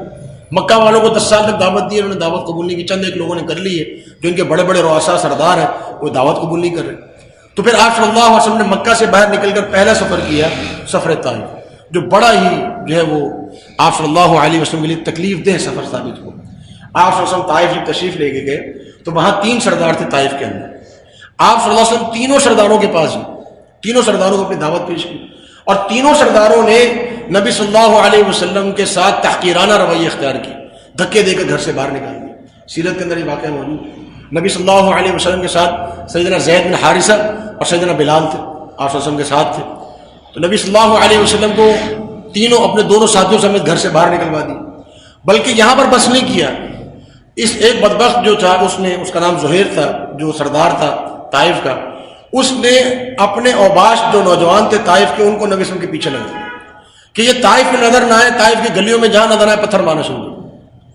اب نبی صلی اللہ علیہ وسلم طائف کی گلیوں میں جا رہے ہیں، لوگ پیچھے سے پتھر مار رہے ہیں۔ آپ ذرا تصور کیجیے اس منظر کہ نبی صلی اللہ علیہ وسلم کی فلاح اور کامیابی کے لیے جا رہے ہیں، وہ عظیم ترین شخصیت اپنے 2 ساتھیوں کے ساتھ بازار میں کھڑی ہو اور پیچھے سے پتھر مارے جا، کیا منظر ہوگا وہ۔ اور اللہ رب العالمین نے کیسے صبر کیا اس منظر کے اوپر، اور نبی صلی اللہ علیہ وسلم نے اس منظر پر کیسے صبر کیا، اور اس شخصیت کا جو قیمتی ترین خون تھا، اس خون سے نبی صلی اللہ علیہ وسلم کے مبارک جوتے بھر گئے، اتنا خون نکلا نبی صلی اللہ علیہ وسلم، اور نبی صلی اللہ علیہ وسلم گرتے پڑتے بڑی مشکل سے سہارا لے کر ایک جگہ پر بے ہوش ہو گئے. سیدنا بلال رضی اللہ عنہ نے اپنے کندھوں پر ڈالا, طائف سے باہر نکلے اور ایک نخلستان تھا, وہاں جا کر پناہ لی. تو جبریل علیہ السلام ایک فرشتے کو ساتھ لے کر آئے اور کہا اللہ کے رسول صلی اللہ علیہ وسلم یہ فرشتہ ہے پہاڑوں کا, طائف پہاڑوں کے درمیان میں ایک بستی ہے, آپ حکم دیجئے اس پہاڑوں کے فرشتے کو, اللہ نے بھیجا ہے اس کو, آپ حکم دیجئے طائف والوں کو 2 پہاڑوں میں مسل کے رکھ دے گا. نبی صلی اللہ علیہ وسلم نے اس موقع پر فرمایا کہ مجھے اللہ رب العالمین نے رحمت بنا کر بھیجا, عذاب بنا کر نہیں بھیجا. اور پھر اللہ رب العالمین نے نبی صلی اللہ علیہ وسلم دعا فرمایا اللہم اہد قومی فانہم لا یعلمون, یا اللہ میری قوم کو ہدایت دے, یہ لوگ نہیں جانتے. پھر نبی صلی اللہ علیہ وسلم نے فرمایا کہ مجھے امید ہے کہ اس قوم کی نسل میں ایسے لوگ آئیں گے جو اسلام قبول کریں گے. تو یہ نبی صلی اللہ علیہ وسلم کا صبر. آج دین کے راہ میں ہمیں کوئی کچھ کہہ دینا تو ہم تو اس کے جانی دشمن بن جاتے ہیں, اس سے تو ہماری کوئی محبت نہیں ہوگی, اس سے تو ہمارا تعلق نہیں بنتا, بلکہ دین کی راہ میں ہم ذرا سی بات برداشت نہیں کرتے, چھوڑ کر آ جاتے. آپ نبی صلی اللہ علیہ وسلم کے صبر کو ملاحظہ کیجیے, اس کو ذرا تصور کیجیے, آپ صلی اللہ علیہ وسلم نے کس قدر صبر کیا اور اپنے دشمنوں کو کیسے معاف کیا باوجود قوت کے اور باوجود طاقت کے. اس سفر کے بعد جب آپ صلی اللہ علیہ وسلم واپس آئے مکہ میں, تو آپ صلی اللہ علیہ وسلم کو مکہ میں داخل ہونے کی اجازت نہیں تھی. لوگوں نے کہہ دیا تھا مکہ میں جیسے نظر آئے ان کو قتل کر دینا, مکہ میں اعلان ہو چکا تھا, نبی صلی اللہ علیہ وسلم مکہ میں داخل نہیں ہو سکتے. اس موقع پر ایک شخص مطعم بن عدی جس کا نام تھا, اس نے اپنے بیٹوں کو جمع کیا, 5 بیٹوں. نبی صلی اللہ علیہ وسلم مکہ سے باہر موجود تھے, تو نبی صلی اللہ علیہ وسلم کو اپنے بیٹوں کی حفاظت میں وہ لے کر آیا. حالانکہ کافر تھا لیکن اس کا قبیلہ بہت بڑا تھا. اس نے آ کر قریش سے کہا کہ اگر نبی صلی اللہ علیہ وسلم کو کچھ کہنا ہے تو پہلے مجھ سے نبٹنا پڑے گا. تو قریش پیچھے ہٹ گیا اور مطعم بن عدی اپنے 5 بیٹوں کو ساتھ لے کر گیا. نبی صلی اللہ علیہ وسلم کو بحفاظت مکہ میں واپس لے آیا. اسلام قبول نہ کر سکا. نبی صلی اللہ علیہ وسلم نے غزوہ بدر میں جب جبیر بن مطعم رضی اللہ عنہ جو ہے وہ مشرکین مکہ کی طرف سے بدر میں شریک ہوئے تھے, قیدی ہو کر آئے, نبی صلی اللہ علیہ وسلم نے دیکھا کہ جبیر بن مطعم آئے, تو نبی صلی اللہ علیہ وسلم نے فرمایا کہ تمہارے والد کا مجھ پر ایک احسان ایسا ہے کہ میں اس کا پردہ نہیں اتار سکا. تو نبی صلی اللہ علیہ وسلم نے بغیر فدیہ کے جبیر بن مطعم کو آزاد کر دیا تھا. تو یہ آپ صلی اللہ علیہ وسلم مکہ میں داخل ہوئے مطعم بن عدی کی جو ہے وہ حفاظت کے اندر. اس کے بعد اللہ رب العالمین نے نبی صلی اللہ علیہ وسلم کے لیے آہستہ آہستہ آسانیاں فرمانا شروع کر دی کہ آزمائش کے اعلیٰ ترین درجے سے نبی صلی اللہ علیہ وسلم کامیاب ہو کر گزر چکے تھے. پتھر کھا لی, قوم جانی دشمن بن گئی, لیکن نبی صلی اللہ علیہ وسلم اپنی دین کی دعوت پر ڈٹے ہوئے تھے, مایوس ہو کر نہیں نکلے تھے. اب اللہ رب العالمین نے آسانی کرنا شروع کر دی. کیا آسانی شروع کر دی کہ چلو انسان ایمان قبول نہیں کرتے, جنات انسان قبول کرنا شروع کر دی. جنات نے اسلام قبول کرنا شروع کر دی, جس کا واقعہ اللہ رب العالمین نے سورۃ الجن کے اندر ذکر فرمایا. یہ واقعہ جو ہے یہ طائف کے بعد کا واقعہ ہے کہ وہ جنات جو ہے ان کا گزر ہوا اور انہوں نے نبی صلی اللہ علیہ وسلم کی تلاوت سنی اور آپ صلی اللہ علیہ وسلم پر ایمان لیا. اور اس کے بعد آپ صلی اللہ علیہ وسلم ان کو احکامات سکھانے کے لیے مکہ سے باہر ایک جگہ تشریف لے گئے تھے. یہ جو مسجد کی تصویر آپ کے سامنے ہے یہ مسجد الجن ہے, اور اس سے پہلے جو سفر طائف کے نیچے جو آپ کو مسجد نظر آ رہی ہے یہ اس مقام پر بنائی گئی ہے جس مقام کے بارے میں جو ہے وہ علماء کا کہنا یہ ہے کہ آپ صلی اللہ علیہ وسلم طائف سے جب نکلے تھے تو اس مقام پر آپ صلی اللہ علیہ وسلم نے قیام فرمایا تھا جو زخمی حالت میں, اور یہاں پر جو ہے وہ فرشتہ آیا تھا. اور یہ دوسری جو مسجد ہے یہ مسجد جن ہے جس کے بارے میں علماء نے ذکر کیا کہ آپ صلی اللہ علیہ وسلم نے یہاں پر جنات کو بیٹھ کر دین کی تعلیم دی تھی. پھر اس کے بعد آپ صلی اللہ علیہ وسلم نے سیدہ سودا بنت زمعہ رضی اللہ تعالیٰ عنہ سے نکاح فرمایا, ام المؤمنین. جب ان سے نکاح فرمایا تو ان کی عمر 55 سال تھی. نبی صلی اللہ علیہ وسلم کی عمر 50 سال تھی اور ان کی عمر جو ہے وہ 55 سال تھی. اور نبی صلی اللہ علیہ وسلم کا نکاح فرمانے کا مقصد یہ تھا کہ جو گھر میں بیٹیاں ہیں ان کی جو ہے وہ تربیت ہو سکے. گھر کا بھی معاملات دیکھنے تھے, بچے چھوٹے ہیں, بچیاں چھوٹی ہیں, ان کی بھی پرورش کرنی ہے, تو وہ کون کرے, گھر کے معاملات کون دیکھے. تو اس لیے آپ صلی اللہ علیہ وسلم نے اس موقع پر سیدہ سودا بنت زمعہ رضی اللہ عنہا سے نکاح فرمایا. پھر اللہ رب العالمین نے چونکہ آسانیاں فرمانی تھی اور آزمائش میں کامیاب ہو چکے تھے تو اللہ رب العالمین نے ایک بہت بڑی فضیلت عطا کی جو کہ انبیاء میں بھی کسی کو حاصل نہیں ہے, اسراء اور معراج کی صورت ہے. یہ اسراء اور معراج جو ہے وہ 11 نبوت میں پیش ہوا. اسراء کہتے ہیں رات کے سفر کو اور معراج کہتے ہیں بلندی کو. تو اسراء کا معنی ہے نبی صلی اللہ علیہ وسلم کا بیت اللہ سے مسجد حرام سے بیت المقدس مسجد اقصی تک جانا, اور معراج کا معنی ہے مسجد اقصی سے جو ہے وہ سدرۃ المنتہا اللہ رب العالمین سے ملاقات اور اللہ رب العالمین سے ہم کلام ہونا. اور یہ نبی صلی اللہ علیہ وسلم کی وہ فضیلت ہے کہ آپ صلی اللہ علیہ وسلم سدرۃ المنتہا کے آگے تشریف لے گئے, جس کے بارے میں جبریل علیہ السلام نے فرمایا کہ اللہ کے رسول صلی اللہ علیہ وسلم میری حد یہاں ختم ہو جاتی ہے, سدرۃ المنتہا سے اگر میں آگے جاؤں گا تو جل کر راکھ ہو جاؤں گا, لیکن آپ یہاں سے بھی آگے جا سکتے ہیں. تو نبی صلی اللہ علیہ وسلم آگے تشریف لے گئے اور معراج کے موقع پر اللہ رب العالمین نے نبی صلی اللہ علیہ وسلم سے براہ راست کلام فرمایا۔ البتہ ہمارا ایمان اور عقیدہ یہ ہے کہ نبی صلی اللہ علیہ وسلم نے اللہ رب العالمین کو دیکھا نہیں، نظروں سے دیکھا نہیں ہے نبی صلی اللہ علیہ وسلم کو، کیونکہ اللہ رب العالمین کا فرمان ہے لا تدرک الابصار، کہ ابصار جو دنیا کی نظریں ہیں یہ اللہ تعالیٰ کو نہیں پا سکتی، تو لہذا نبی صلی اللہ علیہ وسلم نے دیکھا نہیں۔ خود نبی صلی اللہ علیہ وسلم کا بھی فرمان ہے کہ نور انا اراہ، کہ وہاں پر تو نور کے پردے ہیں، میں کیسے دیکھ سکتا ہوں اللہ تعالیٰ۔ تو کلام فرمایا اللہ رب العالمین نے، اتنا قریب سے فرمایا کہ جتنا قرب اللہ رب العالمین نے کسی مخلوق کو عطا نہیں کیا۔ یہ نبی صلی اللہ علیہ وسلم کا شرف ہے اسراء اور معراج۔ اس کی تفصیلات بہت زیادہ ہیں، میرے پاس چونکہ آج اتنا وقت موجود نہیں ہے لہذا میں اسی پر اکتفا کرتا ہوں۔ تو اسراء اور معراج جو ہے وہ یہ ہے۔ البتہ ایک اہم بات اس کے تعلق سے میں یہ ذکر کرتا چلوں کہ اللہ رب العالمین نے دین اسلام کے تمام احکامات زمین پر نازل فرمائے ہیں جبریل علیہ السلام کو بھیج کر۔ البتہ نماز کا جو حکم ہے اس کے لیے اللہ رب العالمین نے نبی صلی اللہ علیہ وسلم کو آسمانوں پر بلایا، تو یہ نماز کا حکم جو ہے وہ آسمانوں پر دیا گیا ہے نبی صلی اللہ علیہ وسلم، اس سے اس کی اہمیت کا آپ اندازہ کر لیجیے۔ تو نماز دین کا ستون ہے، بلکہ نماز سراسر دین ہے، اور نبی صلی اللہ علیہ وسلم کا فرمان ہے کہ ہمارے درمیان اور کافروں کے درمیان جو فرق ہے وہ نماز ہے۔ جس نے نماز چھوڑ دی من ترک صلاۃ متعمدا فقد کفر، جس نے نماز جان بوجھ کر چھوڑ دی اس نے کفر کر دیا۔ اب کفر، آپ اس کو کفر دون کفر کی جو بھی تشریحات کرتے رہے، نبی صلی اللہ علیہ وسلم نے بڑی وضاحت سے یہ بات جو ہے وہ واضح فرمائی ہے، لہذا نماز کا ہمیں اہتمام کرنا چاہیے۔ آپ صلی اللہ علیہ وسلم کی جو آخری نصیحت تھی اپنی وفات سے پہلے، فرمایا الصلاۃ الصلاۃ، نماز کی حفاظت کرنا، نماز کی حفاظت کرنا۔ اور آپ صلی اللہ علیہ وسلم فرمایا کہ انسان سے سب سے پہلا جو حساب و کتاب لیا جائے گا، ان اول ما يحاسب بالعبد یوم القیامۃ الصلاۃ، سب سے پہلا جو حساب و کتاب لیا جائے گا نماز سے متعلق لیا جائے گا۔ لہذا ہمیں اپنی نماز کو دیکھنا چاہیے اور نماز کے حوالے سے فکر کرنی چاہیے۔ اس طور میرا چونکہ نبی صلی اللہ علیہ وسلم کے معجزات بھی شامل ہے، اس لیے میں آپ صلی اللہ علیہ وسلم کے دیگر معجزات کا بھی تذکرہ کرتے چلوں اختصار کے طور پہ۔ آپ کا سب سے اہم ترین جو معجزہ ہے وہ قرآن مجید۔ ہم نبی صلی اللہ علیہ وسلم کے دیگر معجزات نہیں دیکھ سکتے، نہ دیکھ پائے ہیں نہ دیکھ سکتے ہیں، لیکن قرآن مجید نبی صلی اللہ علیہ وسلم کا ایک ایسا معجزہ ہے جو ہم اپنی کھلی آنکھوں سے دیکھتے ہیں۔ یہ قرآن مجید نبی صلی اللہ علیہ وسلم کا ایسا معجزہ ہے جو ہم آج بھی دیکھ سکتے ہیں، اور یہ ایسا معجزہ ہے کہ جس میں نبی صلی اللہ علیہ وسلم کے دور سے لے کر آج تک اور آج سے لے کر قیامت تک کوئی تبدیلی نہیں آ سکتی۔ یہ واقعہ اللہ رب العالمین کا معجزہ ہے، یہ کتاب ہدایت ہے ہمارے لیے، یہ سرچشمہ رحمت ہے اللہ رب العالمین کی طرف سے، یہ رحمت اور ہدایت اور شفا ہے، اور ہمارے لیے اللہ رب العالمین کی طرف سے یہ ایک تحفہ ہے جو ہمیں اس پر عمل کرنا چاہیے، اس کو ہمیں قبول کرنا چاہیے اور اس کا ہمیں اہتمام کرنا چاہیے۔ اس کے علاوہ جو معجزات نبی صلی اللہ علیہ وسلم کو عطا ہوئے وہ چاند کا 2 ٹکڑے ہونا۔ نبی صلی اللہ علیہ وسلم نے منا میں حج کے ایام میں قریش مخاطب فرمایا اور ان کے سامنے اپنی ہاتھوں سے انگلی سے اشارہ کر کے چاند کو 2 ٹکڑے کیا اور چاند کو دوبارہ آسمان نے جوڑ دیا، اور اس کا ذکر اللہ رب العالمین نے قرآن مجید میں بھی فرمایا ہے کہ اقتربت الساعۃ وانشق القمر، قیامت قریب آ گئی اور چاند 2 ٹکڑے ہو گئے۔ تو چاند کا 2 ٹکڑے ہونا یہ بھی نبی صلی اللہ علیہ وسلم کا معجزہ ہے۔ پانی کا جاری ہونا، آپ صلی اللہ علیہ وسلم کی انگلیوں مبارک سے پانی جاری ہو جایا کرتا تھا، ایک ایک پانی کا پیالہ 700 لوگ پانی پیا کرتے تھے۔ نبی صلی اللہ علیہ وسلم کسی برتن میں ہاتھ ڈال دیتے، اس برتن سے پانی نکلنا شروع ہو جاتا۔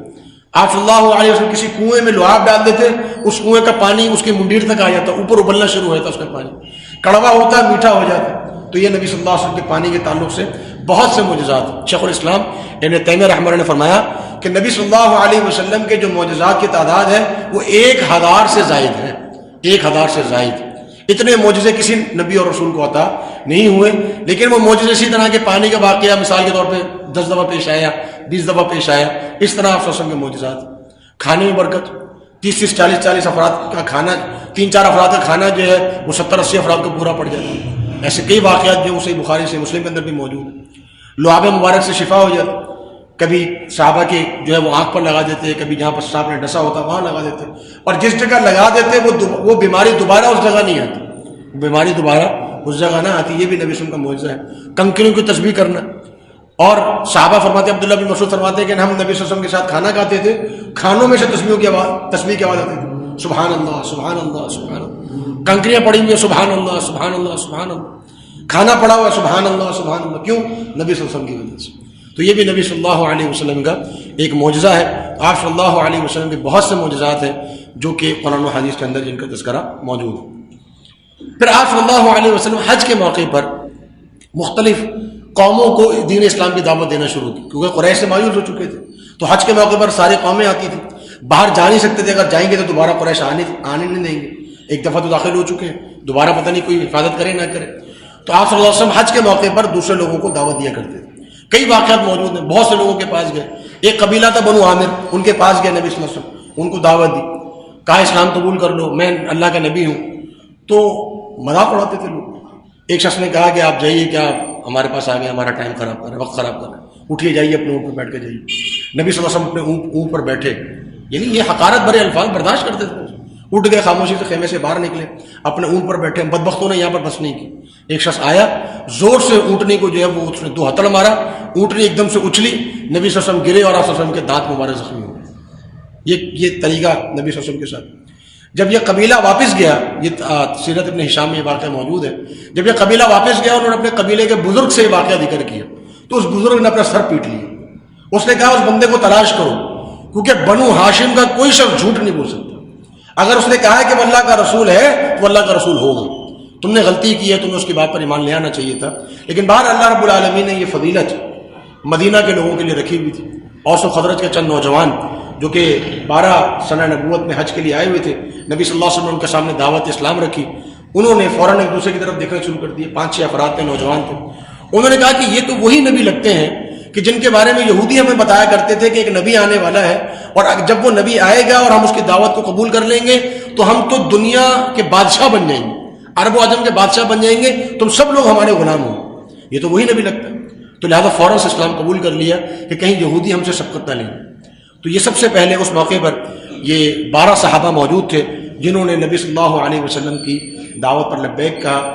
یہ وہ افراد تھے جو کہ پہلی دفعہ کسی قوم کی اتنی بڑی تعداد نے نبی صلی اللہ علیہ وسلم پر اسلام انہوں نے قبول کیا تھا، اسلام لائے تھے، اور 12 صحابہ تھے، انہوں نے بیعت عقبہ کی تھی۔ عقبہ کہتے ہیں گھاٹی کو۔ یہ مسجد آپ میں سے جو احباب حج پر گئے ہوں گے انہوں نے اس مسجد کو دیکھا ہوگا جمرات کے پل کے پاس۔ تو جمرات کا جو پل ہے وہ پہاڑوں کو کاٹ کر بنایا گیا ہے۔ تو اس پہاڑوں کے درمیان جو ایک گھاٹی تھی، اس گھاٹی میں نبی صلی اللہ علیہ وسلم نے جو ہے، کیونکہ نبی صلی اللہ علیہ وسلم قریش سے جو ہے وہ چھپ کر دعوت دیا کرتے تھے۔ اگر دن کے وقت میں آتے تو ابو لہب پیچھے ہوتا، مٹی ڈالتا نبی صلی اللہ علیہ وسلم کے سر میں، پاگل ہے اس کی بات نہ سنو، پاگل ہے اس کی بات نہ سنو۔ تو نبی صلی اللہ علیہ وسلم رات کے وقت میں نکلتے تھے، رات کے وقت میں چھپ کر نکلتے تھے کہ کسی کو معلوم نہ ہو۔ تو رات کے وقت میں آپ صلی اللہ علیہ وسلم نے اس گھاٹی میں خفیہ طریقے سے ان لوگوں کے سامنے اسلام پیش کیا، یہ انہوں نے اسلام قبول کر لیا۔ آپ صلی اللہ علیہ وسلم نے ان سے بیعت لی۔ اگلے سال ایک بڑی تعداد آپ صلی اللہ علیہ وسلم نے ان کے ساتھ جو مقری الاسلام جن کو ہم کہتے ہیں سیدنا مصعب بن عمیر رضی اللہ تعالیٰ عنہ، ان کو مبلغ کے طور پر بھیجا۔ مصعب بن عمیر رضی اللہ عنہ نے بڑی بہترین طریقے سے وہاں پر حکمت کے ساتھ دعوت دی۔ اور میں یہ آپ کے سامنے ذکر کرنا چاہوں گا کہ جو افراد اپنی قوم میں یا کسی شہر بستی محلے میں دعوت دینا چاہیں ان کو سیدنا مصعب بن عمیر کی سیرت کو پڑھنا چاہیے کہ مدینہ میں کیسے انہوں نے دعوت دی، کہ 1 سال کے اندر اندر آدھے سے زیادہ مدینہ مسلمان ہو چکا تھا۔ اور پھر جب اگلے سال جب صحابہ آئے حج کے موقع پر تو وہ تقریباً 72 صحابہ تھے جنہوں نے نبی صلی اللہ علیہ وسلم سے بیعت عقبہ کی۔ اب اس موقع پر صحابہ نے جو انصار صحابہ تھے مدینہ کے تھے، انہوں نے نبی صلی اللہ علیہ وسلم سے کہا کہ اللہ کے رسول صلی اللہ علیہ وسلم آپ کی کیفیت ہم سے دیکھی نہیں جاتی، برداشت نہیں ہوتی، آپ ہمارے نبی ہیں، ہمارے رسول ہیں، ہم اپنے قوم کے اندر مطمئن رہیں، خوش و خرم رہیں، اور آپ جو اپنے قوم کے اندر رہیں تکلیف میں رہیں، پریشانی میں رہیں، ہم سے برداشت نہیں ہوتا۔ لہذا ہماری آپ سے یہ گزارش ہے کہ آپ ہمارے پاس مدینہ تشریف لیں۔ عباس بن عبد المطلب رضی اللہ عنہ جو کہ اس وقت مسلمان نہیں تھے لیکن نبی صلی اللہ علیہ وسلم کے ساتھ ہوا کرتے تھے حمایت کے طور پہ، انہوں نے کہا کہ تمہیں پتہ ہے تم کتنی بڑی بات کر رہے ہو، تمہیں پتہ ہے کتنی بڑی بات کر رہے ہو، تم پورے عرب کو اپنے مخالف کر لو گے، اپنی عورتوں کو بیوہ کر لو گے، بچوں کو یتیم کر لو گے، پورا عرب تمہارا مخالف ہو جائے گا، تم اس کے لیے تیار ہو؟ انہوں نے کہا کہ ہم تیار ہیں، اپنی گردنیں کٹوا دیں گے، نبی صلی اللہ علیہ وسلم کی حفاظت کریں گے۔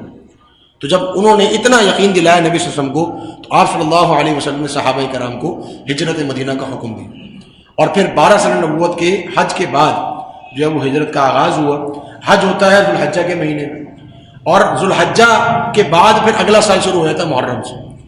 تو ذوالحجہ کے بعد محرم اور سفر 2 مہینے گزرے تھے، مکہ خالی ہو گیا تھا، اور نبی صلی اللہ علیہ وسلم نے بھی سفر کے مہینے کے آخر میں ہجرت فرمائی۔ آپ صلی اللہ علیہ وسلم نے بھی ہجرت مدینہ وہ کیسے ہوئی میں انشاءاللہ ذکر کرتا ہوں۔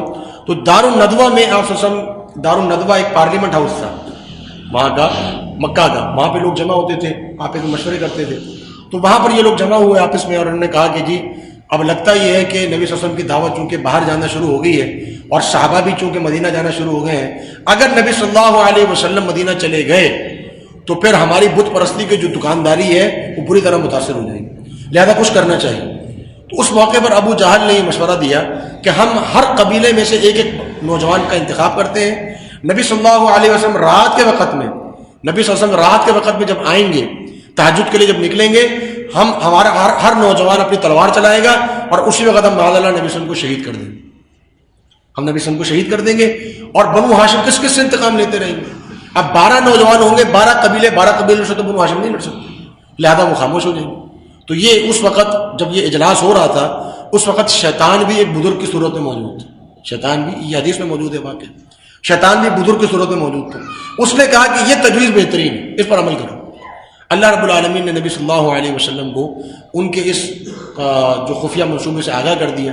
نبی صلی اللہ علیہ وسلم سیدنا ابوبکر صدیق رضی اللہ عنہ کو دن کے وقت میں بتا دیا کہ ہم نے رات کو ہجرت کے لیے نکلنا ہے، تیاری کر لیجیے، اور آپ صلی اللہ علیہ وسلم رات کے وقت میں اپنے گھر سے نکلے۔ سیدنا علی کو فرمایا کہ میرے بستر پر آپ نے آرام کرنا ہے اور صبح آپ نے امانتیں لوٹا کر مدینہ آ جانا ہے، اور آپ صلی اللہ رات کے وقت میں نکلے۔ قریش کے یہ لوگ باہر موجود تھے، اور نبی صلی اللہ علیہ وسلم ان کے سروں کے اوپر مٹی ڈالتے ہوئے قرآن مجید کی تلاوت کرتے ہوئے وہاں سے نکل گئے، اور یہ نبی صلی اللہ علیہ وسلم کو دیکھ بھی نہ سکے، نبی صلی اللہ علیہ وسلم کو دیکھ بھی نہ سکے، اور نبی صلی اللہ علیہ وسلم ان کی آنکھوں کے سامنے سے نکل گئے۔ اور آپ صلی اللہ علیہ وسلم یکم ربیع الاول کو اپنے یار غار جناب سیدنا ابوبکر صدیق رضی اللہ عنہ کے ساتھ مدینہ کی طرف تشریف لے گئے۔ آپ صلی اللہ علیہ وسلم نے جب ایک پہاڑ کی چوٹی پر پہنچے اور مکہ جہاں سے پورا نظر آ رہا تھا، آپ صلی اللہ علیہ وسلم بڑے غمگین تھے۔ فرمایا کہ اے مکہ، پوری دنیا میں سب سے زیادہ محبوب ترین شہر تم میرے نزدیک تم ہو، اگر تمہارے رہنے والے مجھے نہ نکالتے میں کبھی بھی تمہیں چھوڑ کر نہ نکلتا۔ آپ صلی اللہ علیہ وسلم بڑی غمگین کیفیت میں وہاں سے نکلے تھے، اور آپ صلی اللہ علیہ وسلم جبل ثور گئے تھے، غار ثور۔ یہ غار ثور جو ہے یہ مدینہ کے مخالف سمت میں ہے، یعنی اگر مدینہ مکہ کے دائیں طرف ہے، غار ثور مکہ کے بائیں طرف ہے، کیونکہ نبی صلی اللہ علیہ وسلم کو معلوم تھا کہ قریش میری جاسوسی کرنے، مجھے پکڑنے مدینہ کی طرف نکلیں گے، تو آپ صلی اللہ علیہ وسلم اس کے الٹ سمت میں غار ثور کی طرف چلے گئے، اور 3 دن وہاں پر قیام فرمایا۔ مشرکین مکہ وہاں پر بھی پہنچ گئے تھے، اور نبی ابوبکر صدیق رضی اللہ عنہ نے نبی صلی اللہ علیہ وسلم سے کہا، اللہ کے رسول صلی اللہ علیہ وسلم اگر یہ اپنے قدموں کی طرف دیکھ لیں، آپ جیسے کہ آپ دیکھ سکتے ہیں کہ اس غار کا جو دہانہ ہے وہ نیچے کی طرف، آگے غار کھلا ہے لیکن اس میں جو جانا پڑتا ہے، داخل ہونا پڑتا ہے، وہ نیچے سے داخل ہونا پڑتا ہے۔ کہا اگر یہ اپنے قدموں کی طرف دیکھ لیں تو یہ ہمیں پکڑ لیں۔ تو نبی صلی اللہ علیہ وسلم نے اس موقع پر ابوبکر صدیق سے کہا، اے ابوبکر، تمہارا ان 2 کے بارے میں کیا خیال ہے کہ جن کا تیسرا اللہ ہو؟ اور اللہ رب العالمین نے اس واقعے کو قرآن مجید میں ذکر فرمایا، ثانی اثنین اذ ہما فی الغار اذ یقول لصاحبہ لا تحزن ان اللہ معنا۔ جب وہ 2 کا دوسرا تھے اور وہ اپنے ساتھی سے یہ کہہ رہے تھے، اے میرے ساتھی تم غم نہ کرو، بے شک اللہ ہمارے ساتھ ہے۔ اس موقع پر نبی صلی اللہ علیہ وسلم کو اللہ رب العالمین نے حفاظت فرمائی، اور پھر نبی صلی اللہ علیہ وسلم مدینہ تشریف لے گئے۔ یہاں تک کہ جو واقعات ہیں یہ سارے واقعات مکی دور کے ہیں۔ یہ 13 سال یہاں پر نبی صلی اللہ علیہ وسلم کا دور نبوت جو ہے وہ مکمل ہو گیا، مکی دور یہاں پر مکمل ہو گیا۔ آپ نے 3 دن قیام فرمایا۔ سراقہ بن مالک کا واقعہ ابھی وقت نہیں ہے، میں اس کا تذکرہ نہیں کر سکتا۔ تو یہ مکی دور جو ہے وہ ہمارا مکمل ہو گیا۔ اس کے بعد جو 10 سال آپ صلی اللہ علیہ وسلم نے مدینہ میں گزارے وہ مدنی دور کہلاتا ہے۔ 10 سال آپ صلی اللہ علیہ وسلم نے مدینہ میں گزارے، اور میں اب جو واقعہ ذکر کروں گا وہ ہر سال کے اعتبار سے جو اہم واقعات مدینہ میں ہوئے۔ آپ صلی اللہ علیہ وسلم نے اسلامی ریاست کا آغاز کیا۔ آج ہم بات کرتے ہیں نا اسلامی ریاست کی، مدینہ کی ریاست کی۔ جو مدینہ کی جو ریاست ہے، جو اسلامی ریاست ہے، اس کے اقدامات کے تعلق سے نبی صلی اللہ علیہ وسلم کے اقدامات پر غور کرنا چاہیے۔ آپ صلی اللہ علیہ وسلم نے کیا کیا؟ تو ہجرت کا پہلے سال سب سے پہلا کام جو آپ صلی اللہ علیہ وسلم نے کیا وہ ہے مسجد نبوی کی تعمیر۔ اسلامی ریاست بغیر مسجد کے قائم نہیں ہو سکتی، بغیر مسجد کے اسلامی ریاست کا قیام ممکن نہیں ہے۔ تو ہم تو یہاں پر اسلامی ریاست میں مندروں کی تعمیر کر رہے ہیں، اسلامی ریاست کیسے قائم ہوگی؟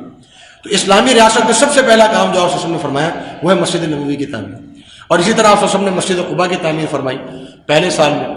اور یہ جو تصویر آپ کے سامنے مسجد نبوی کی موجود ہے، یہ وہ ایک خاکہ ہے جو آپ صلی اللہ علیہ وسلم نے مسجد نبوی اپنے دور میں تعمیر فرمائی تھی۔ کھجوروں کی جو ہے وہ چھالوں کی چھت تھی، اور کچی جو ہے وہ مسجد بنائی گئی تھی، جس طرح کے گاؤں دیہات میں بنتی ہے مسجد، اس طرح آپ صلی اللہ علیہ وسلم نے مسجد فرمائی تھی، مسجد قباء کی تعمیر فرمائی۔ اور اسی سال آپ صلی اللہ علیہ وسلم نے سیدہ عائشہ صدیقہ رضی اللہ عنہا سے نکاح فرمایا۔ اس وقت سیدہ عائشہ صدیقہ رضی اللہ عنہا کی عمر 9 سال تھی، اور یہ کوئی اچنبے کی بات یا حیرانی کی بات نہیں ہے، کیونکہ اس دور میں جیسا کہ میں پہلے ذکر کر چکا ہوں کہ چھوٹی عمر میں، کم عمر میں شادیاں ہو جایا کرتی تھی، کیونکہ ہر علاقے کا الگ ایک معاملہ ہوتا ہے۔ جو گرم علاقے ہوتے ہیں وہاں بلوغت جلدی ہو جاتی ہے، اور جو درمیانی، جیسے ہمارا علاقہ درمیانی ہے، تو ہمارے یہاں جو بلوغت ہے وہ عموماً 13 سے 14 سال میں انسان بالغ ہو جاتا ہے. یہ ہم نے 18 سال کی عمر مقرر کی ہوئی، ورنہ ہمارے یہاں پاکستان کے اندر 12 13 14 سال یہ بلوغت کی عمر ہے. اور عرب کے یہاں چونکہ گرم علاقہ ہے تو وہاں پر 8 9 10 سال یہ بلوغت کی عمر. تو نبی صلی اللہ علیہ وسلم نے جب نکاح فرمایا تو عائشہ صدیقہ رضی اللہ عنہا کی عمر اس وقت 9 سال تھی. نبی صلی اللہ علیہ وسلم اور عائشہ صدیقہ رضی اللہ عنہا، عائشہ صدیقہ رضی اللہ عنہا وہ شخصیت ہے کہ جو نبی صلی اللہ علیہ وسلم کی سب سے محبوبہ زوجہ ہے. عمر بن عاص رضی اللہ عنہ نے ایک دفعہ نبی صلی اللہ علیہ وسلم سے سوال کیا تھا کہ من احب الناس الیک یا رسول اللہ، اے اللہ کے رسول صلی اللہ علیہ وسلم آپ کو سب سے زیادہ محبوب کون ہے؟ فرمایا عائشہ، عائشہ سے مجھے سب سے زیادہ محبت ہے. تو نبی صلی اللہ علیہ وسلم نے اپنی زوجہ سے محبت کا برس سب کے سامنے اعلان فرمایا. اور آپ صلی اللہ علیہ وسلم نے آخری جو ایام گزارے وہ ایام بھی سیدہ عائشہ کے گھر میں گزارے. بلکہ انشاءاللہ آگے ذکر ہوگا کہ نبی صلی اللہ علیہ وسلم کی جب وفات ہوئی تو آپ صلی اللہ علیہ وسلم سیدہ عائشہ صدیقہ کی گود میں اپنا سر رکھے ہوئے تھے. اس قدر محبت تھی نبی صلی اللہ علیہ وسلم کو سیدہ عائشہ صدیقہ کے نام سے. اسی سال میثاق مدینہ ہوا. میثاق مدینہ کیا تھا؟ یہودیوں کے ساتھ ایک معاہدہ تھا. اس کو بعض لوگ یہ سمجھتے ہیں کہ جی یہ ایسے ہی ہے جیسے آج آپ، نبی صلی اللہ علیہ وسلم نے اس دور میں یہودیوں کی ریاست تسلیم کر لی تھی، لہذا ہمیں بھی اسرائیل کو بطور ریاست تسلیم کر لینا چاہیے. یہ ایک جو ہے وہ جہالت والی بات ہے. نبی صلی اللہ علیہ وسلم نے مدینہ کو اسلامی ریاست بنایا تھا، یہودی ریاست نہیں بنایا تھا. اور نبی صلی اللہ علیہ وسلم نے یہودیوں کے ساتھ معاہدہ یہ فرمایا تھا کہ یہ مدینہ ہے اسلامی ریاست، آپ کو رہنے کی اجازت ہے لیکن آپ رہیں گے ہماری ان شرائط کے اوپر. تو لہذا جو میثاق مدینہ ہوا اس میں نبی صلی اللہ علیہ وسلم نے یہودیوں کے ساتھ یہ معاہدہ فرمایا کہ آپ نے ہمارے ساتھ مدینہ میں رہنا ہے، لیکن شرط ہماری یہ ہے کہ آپ نے ہمارے ساتھ جو رہنا ہے وہ اس طریقے سے رہنا ہے کہ آپ نے مدینہ کی حفاظت میں ہمارے ساتھ رہنا ہے، آپ نے مدینہ کے ساتھ مخالفت نہیں کرنی ہے، اور آپ نے جو ہے وہ جو قوانین اور قاعدے ہم بنائیں گے مدینہ کے لیے اس پر آپ نے عمل کرنا ہے. میثاق مدینہ کی تقریباً 10 شرائط تھی جو کہ احادیث کی کتب کے اندر موجود ہیں، وہاں پڑھی جا سکتی ہیں. تو یہ ہجرت کے پہلے سال کا واقعہ ہے. ہجرت کے دوسرے سال جو واقعہ سب سے پہلے پیش آیا وہ ہے تحویل قبلہ کا. دیکھیے جو مدینہ کا جو دور ہے، اسلام کے 90% احکامات مدینہ کے دور میں پیش آئے. اسلام کے جو مکی دور تھا وہ صرف عقائد اور توحید کے بیان کے لیے تھا، اس میں احکامات اتنے بیان نہیں ہوئے تھے. احکامات جتنے بھی بیان ہوئے وہ مدینہ کے دور میں بیان ہوئے. اور یہاں پر نبی صلی اللہ علیہ وسلم کا جو کردار تھا وہ ایک نبی اور رسول سے بڑھ کر آپ صلی اللہ علیہ وسلم کا کردار جو ہے وہ ایک حاکم کا بھی بن چکا تھا اور ایک مربی کا بھی بن چکا تھا. آپ صلی اللہ علیہ وسلم ایک ریاست چلا رہے تھے، ایک حکمران کی حیثیت سے. تو اس لیے آپ صلی اللہ علیہ وسلم پر جو احکامات، جو اسلام مکمل ہوا وہ مدینہ کے اندر مکمل ہوا. تو تحویل قبلہ کا واقعہ پیش آیا. نبی صلی اللہ علیہ وسلم جب مدینہ تشریف لائے، مکہ میں تھے تو اس طرح نماز پڑھتے تھے کہ بیت اللہ اور بیت المقدس دونوں سامنے آ جاتے. جب مدینہ تشریف لے گئے تو بیت اللہ اس طرف ہے، بیت المقدس جو ہے وہ الٹی طرف ہے، تو آپ ایک طرف ہی رخ کر سکتے تھے. تو نبی صلی اللہ علیہ وسلم نے بیت المقدس کی طرف رخ کیے. شروع کے 16-17 مہینے بیت المقدس کی طرف رخ کر کے نماز پڑھی. نبی صلی اللہ علیہ وسلم کی چاہت یہ تھی کہ بیت اللہ کو قبلہ بنا دیا جائے. اللہ رب العالمین نے 16-17 مہینے کے بعد بیت اللہ کی طرف حکم کیا کہ آپ بیت اللہ کی طرف اپنا رخ کر لیجئے. اور یہ ساری آیات جو ہے وہ دوسرے سپارے کے آغاز میں پورا جو 2 رکوع ہیں وہ تحویل قبلہ کے تعلق سے اللہ رب العالمین نے بیان فرمائے ہیں. اور یہ دین اسلام کا پہلا حکم تھا جو منسوخ ہوا. دین اسلام کا پہلا حکم جو منسوخ ہوا وہ قبلے کا حکم تھا. پہلے قبلہ تھا جو کہ تھا بیت المقدس کی طرف، پھر قبلہ ہوا بیت اللہ کی طرف. اور یہ حکم جو ہے وہ ہجرت کے دوسرے سال پیش آیا. غزوہ بنی قینقاع. بنو قینقاع جو قبیلہ تھا یہودیوں کا، 3 قبائل آباد تھے مدینہ کے اندر یہودیوں کے، ان میں سب سے بڑا اور مضبوط قبیلہ بنو قینقاع تھا. انہوں نے اپنے پہلے ہی سال اپنا معاہدہ توڑ دیا. معاہدہ کیسے توڑا انہوں نے؟ یہ نبی صلی اللہ علیہ وسلم سے جو ہے وہ کیونکہ ان کو نفرت تھی تو یہ کہا کرتے تھے. غزوہ بدر کے بعد یہ واقعہ پیش آیا تھا غزوہ بنو قینقاع کا. تو ہوا یہ تھا کہ نبی صلی اللہ علیہ وسلم سے جب ان کا معاہدہ ہوا تو ان کو معاہدہ برداشت نہیں تھا. یہ کہا کرتے تھے کہ ہم کبھی وقت آئے گا تو پھر تم بتائیں گے تمہارے ساتھ ہم کیا برتاؤ، کیا رویہ اختیار کرتے ہیں. ایک عورت جو مسلمان تھی وہ بنو قینقاع کے بازار میں گئی تو انہوں نے، جو بازار والے تھے انہوں نے اس خاتون کے ساتھ شرارت کی، اور ایسی شرارت کی کہ اس کا دوپٹہ کھینچ لیا اور اس کو جو ہے وہ برہنہ سر کر دیا. اس خاتون نے مدد کے لیے پکارا تو ایک صحابی جو تھے اس وقت بازار میں موجود تھے وہ آئے اور انہوں نے آ کر اس یہودی کو تھپڑ مارا جس نے دوپٹہ کھینچا تھا. تو اس یہودی کو جب تھپڑ مارا تو دیگر یہودیوں نے اس صحابی کو شہید کر دیا. نبی صلی اللہ علیہ وسلم تک یہ واقعہ پہنچ گیا. کہ اب ایک صحابی کو شہید کر دیا گیا، تو نبی صلی اللہ علیہ وسلم نے اپنے صحابہ کو جمع کیا اور پھر بنو قینقاع کے خلاف چل پڑے۔ آپ دیکھیں کہ یہودی جو ہے نا، یہودی روز اول سے ان کا مشن یہ ہے کہ مسلمانوں کی خواتین کو بے حجاب کریں، روز اول سے ان کا مشن یہ ہے۔ اور پہلی جو لڑائی لڑی نبی صلی اللہ علیہ وسلم نے یہودیوں سے، وہ اسی وجہ سے لڑی کہ انہوں نے مسلمانوں کی خواتین کو بے حجاب کیا تھا، پردہ کھینچا تھا مسلمانوں۔ آج ہماری جو خواتین ہیں، مائیں بہنیں ہیں، وہ اپنے ہاتھوں سے پردے اٹھا کے رکھ رہی ہیں، بے حجاب ہو رہی۔ اور یہ سازش کس کی ہے؟ یہ سازش یہودیوں سیوں کی، فحاشی اور یعنی، اور یہ ہمارے یہاں جو اشتہارات اور ڈرامے اور فلمیں یہ ہماری خواتین کو دکھائے جاتے ہیں، یہ ان کی اخلاقیات کا برا حال کر دیا۔ اور یہ جو ذہن سازی ہو رہی ہے ہماری خواتین کی، گھر میں بیٹھی ہوئی موبائلوں پہ ڈراموں، ٹی وی پر ڈرامے دیکھ رہی ہیں، یہ ڈرامے باقاعدہ پلاننگ کے ساتھ بنائے جاتے ہیں، ذہن سازی کرنے کے لیے بنائے جاتے ہیں۔ تو یہ پہلا جو غزوہ ہوا یہودیوں سے، وہ ہوا خاتون کے معاملے پہ۔ تو نبی صلی اللہ علیہ وسلم نے ان کا محاصرہ کر لیا، 15 دن تک ان کا محاصرہ جاری رہا، اور پھر انہوں نے کہا کہ جی آپ ہمارے بارے میں کوئی فیصلہ کر دیں۔ تو نبی صلی اللہ علیہ وسلم کے بارے میں فیصلہ کیا کہ تم مدینہ سے نکل جاؤ، جو سامان اٹھا سکتے ہو اپنے ساتھ اٹھا لو اور تم مدینہ سے نکل جاؤ۔ تو یہ لوگ مدینہ سے نکل گئے، شام کی طرف چلے گئے، اور تاریخ کی کتابیں موجود ہے کہ یہ لوگ جب شام پہنچے تو وہاں ان کو ایک بیماری نے آ لیا، اور جتنے لوگ تھے سب کے سب جو ہے وہ اس بیماری کی وجہ سے مارے گئے۔ تو بہرحال یہ غزوہ جو ہے وہ پیش آیا ہجرت کے دوسرے سال۔ اسی سال نبی صلی اللہ علیہ وسلم نے سیدہ فاطمہ، جو کہ نبی صلی اللہ علیہ وسلم کی سب سے چہیتی صاحبزادی تھی، آپ صلی اللہ علیہ وسلم کو سب سے زیادہ محبوب تھی، ان کا نکاح جناب علی رضی اللہ عنہ سے کیا۔ اسی سال ایک واقعہ پیش آیا جس کو ہم غزوہ بدر کہتے ہیں، حق و باطل کا پہلا بڑا معرکہ۔ اس کی تفصیلات کا میرے پاس وقت موجود نہیں ہے، اور بہرحال میں مختصر بیان کر دوں کہ نبی صلی اللہ علیہ وسلم کو جہاد کی اجازت مل چکی تھی، مکہ میں تھے تو جہاد کی اجازت نہیں تھی، مدینہ گئے تو جہاد کی اجازت مل گئی۔ آپ صلی اللہ علیہ وسلم موقع تلاش کرتے تھے کہ کسی طرح مشرکین مکہ کو نقصان پہنچایا ہے۔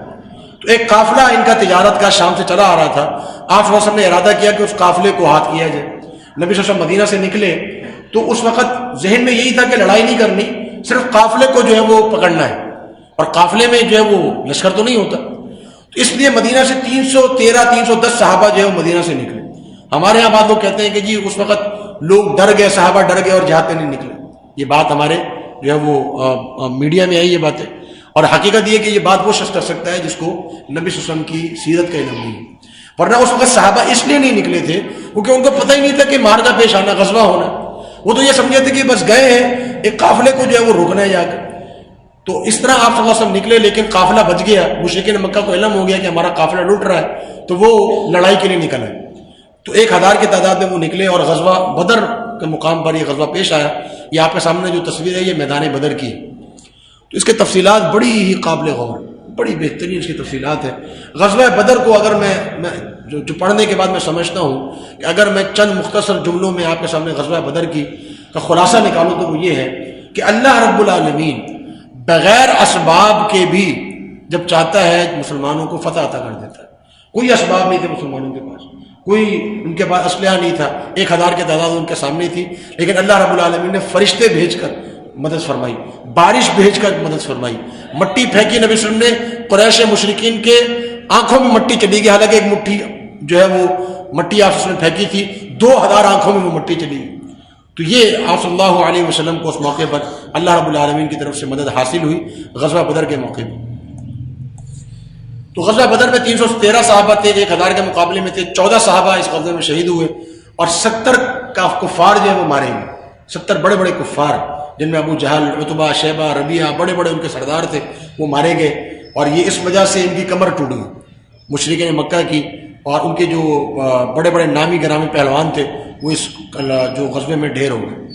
یہ مسجد اس مقام پر موجود ہے جہاں آپ صلی اللہ علیہ وسلم نے جو ہے وہ دوران جنگ آپ صلی اللہ علیہ وسلم کا جو خیمہ تھا وہ اس جگہ پر لگا ہوا تھا، اور آپ صلی اللہ علیہ وسلم یہاں سے کمانڈ کر رہے تھے لشکر کی، اور احکامات جاری کر رہے تھے۔ اور یہ جو تصویر آپ کے سامنے آ رہی ہے، جو پہاڑ بنا ہوا ہے، اس کو جبل الملائکہ کہا جاتا ہے۔ جو فرشتے تھے غزوہ بدر کے موقع پر اللہ رب العالمین نے تقریباً 3000، بعض آیات میں 5000 اللہ رب العالمین نے فرشتے نازل فرمائے، اور وہ فرشتے جو ہے وہ اس پہاڑ کے اوپر نازل ہوئے، اور یہاں سے جو کہ یہ پہاڑ میدان بدر کے بالکل برابر میں ہے، تو وہاں سے یہ فرشتے جو ہیں وہ میدان بدر غزوہ بدر میں شریک ہوئے۔ اس کو اس لیے جبل الملائکہ کہا جاتا ہے۔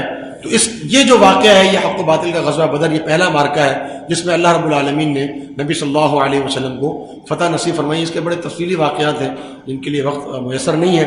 بہرحال ہجرت کے تیسرے سال جو اہم واقعات ہوئے وہ یہ تھے کہ سیدنا عثمان رضی اللہ عنہ کا نکاح ہوا ام کلثوم سے. نبی صلی اللہ علیہ وسلم کی پہلی صاحبزادی رقیہ، ان کا نکاح ہوا تھا سیدنا عثمان رضی اللہ عنہ سے، لیکن سیدہ رقیہ بیمار پڑ گئی غزوہ بدر کے موقع پر اور پھر وہ فوت ہو گئی. تو نبی صلی اللہ علیہ وسلم نے اپنی دوسری صاحبزادی سیدہ ام کلثوم رضی اللہ عنہ کا نکاح فرمایا سیدنا عثمان رضی اللہ عنہ سے. تو نبی صلی اللہ علیہ وسلم نے اپنی دو صاحبزادیوں کا نکاح ایک ہی شخص سے، ایک ہی داماد کے پاس اپنی دو صاحبزادیوں کا نکاح کرایا. اس سے آپ اندازہ کر لیجئے کہ نبی صلی اللہ علیہ وسلم کو سیدنا عثمان سے کتنی محبت تھی. اسی لیے عثمان رضی اللہ عنہ کو نبی کو صحابہ کرام ذو النورین کہا کرتے تھے، دو نوروں والے. ایک نور یعنی ایک جو ہے وہ سیدہ رقیہ اور دوسرا نور جو ہے یعنی سیدہ ام کلثوم. اسی طرح نبی صلی اللہ علیہ وسلم نے سیدنا عمر بن خطاب رضی اللہ عنہ کی جو بیٹی ہے حفصہ، ان سے نکاح فرمایا نبی صلی اللہ علیہ وسلم نے. اور اسی سال جو گزشتہ سال نکاح ہوا تھا سیدہ فاطمہ کا، سیدہ علی کا، تو اس سال ان کے یہاں سیدنا حسن بن علی رضی اللہ عنہ کی ولادت ہوئی. سیدنا حسن بن علی جو کہ نواسہ رسول نبی صلی اللہ علیہ وسلم کے، وہ ہجرت کے تیسرے سال پیدا ہوئے. اس کا معنی کیا ہوا؟ اس کا معنی یہ ہوا کہ جب نبی صلی اللہ علیہ وسلم فوت ہوئے اس وقت سیدنا حسن کی عمر 7 سال تھی اور سیدنا حسین کی عمر 6 سال تھی، کیونکہ ایک سال کے وقفے کے بعد سیدنا حسین کی ولادت ہوئی تھی. تو یہ 6 اور 7 سال کے چھوٹے بچے تھے نبی صلی اللہ علیہ وسلم کی وفات کے وقت. اسی سال شراب کی حرمت نازل ہوئی، حرمت شراب. آپ دیکھیے 13 سال مکہ کے، 3 سال مدینہ کے، 16 سال تک صحابہ پر شراب حرام نہیں ہوئی تھی، صحابہ پر شراب حرام نہیں ہوئی تھی. لیکن پہلے دن سے نبی صلی اللہ علیہ وسلم جو دعوت دے رہے تھے وہ کیا تھی؟ توحید کی دعوت. شرک پہلے دن سے حرام تھا، شرک جو ہے وہ پہلے دن سے حرام تھا. شراب 16ویں سال جا کے حرام ہوئی. ہمارے ہاں جو دعوت دی جاتی ہے جی لوگوں کے اخلاق درست کر دیں، لوگوں کے اخلاق درست کر دیں، لوگوں کے اخلاق پر محنت کریں.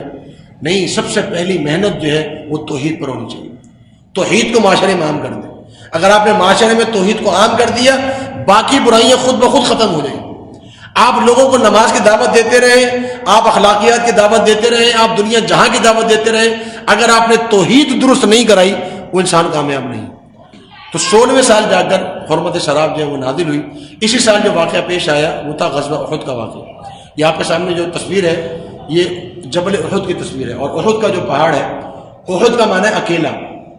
تو اس کو احد اس لیے کہا جاتا ہے کہ مدینہ کے جتنے پہاڑ ہیں وہ سیاہ رنگ کے ہیں اور صرف ایک احد پہاڑ ہے جو سرخ رنگ کا ہے. اس کا نام احد ہے، یعنی اکیلا ہے اپنی سرخی میں. تو یہ بہت بڑا پہاڑ ہے. اس کا جو احاطہ ہے تقریباً 24 کلومیٹر کا اس کا احاطہ ہے. اور نبی صلی اللہ علیہ وسلم فرمایا کرتے تھے کہ احد یحبنا ونحبہ، کہ جبل احد جو ہے یہ ہم سے محبت کرتا ہے اور ہم جبل احد سے محبت کرتے ہیں.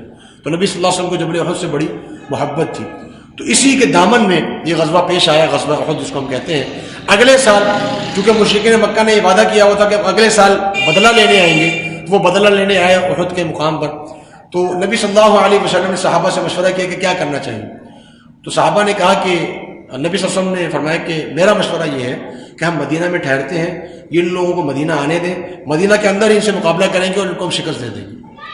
صحابہ چونکہ اس وقت اکثر صحابہ کی تعداد غزوہ بدر میں شریک نہیں ہو سکی تھی، تو انہوں نے کہا کہ نہیں ہم نے باہر نکل کے لڑنا ہے، باہر نکل کے لڑنا ہے، ذرا جمع مردی سے مقابلہ ہو. تو نبی صلی اللہ علیہ وسلم نے ان کی بات قبول کر لی اور پھر آپ صلی اللہ علیہ وسلم جو ہے وہ مدینہ سے باہر نکل کے انہوں نے مقابلہ کیا غزوہ احد پر.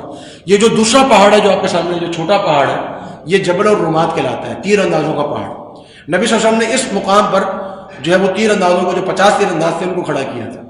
تو یہاں پر آپ کے سامنے اس جبل الرمات اور جبل احد کے درمیان مسلمانوں کا لشکر تھا اور ان کے بالکل سامنے مکہ کی طرف جو ہے وہ مشرکین کا لشکر تھا. پہلے مرحلے میں مسلمانوں نے مشرکین کو شکست دے دی تھی اور مشرکین جو ہے وہ بھاگ رہے تھے، اور اسی مقام پر جبل الرمات پر جو تیر انداز تھے انہوں نے اپنی جگہ چھوڑ دی. تو خالد بن ولید رضی اللہ عنہ جو کہ اس وقت مسلمان نہیں تھے انہوں نے دیکھ لیا تو وہ جبل الرمات کے پیچھے سے گھوم کر انہوں نے حملہ کیا.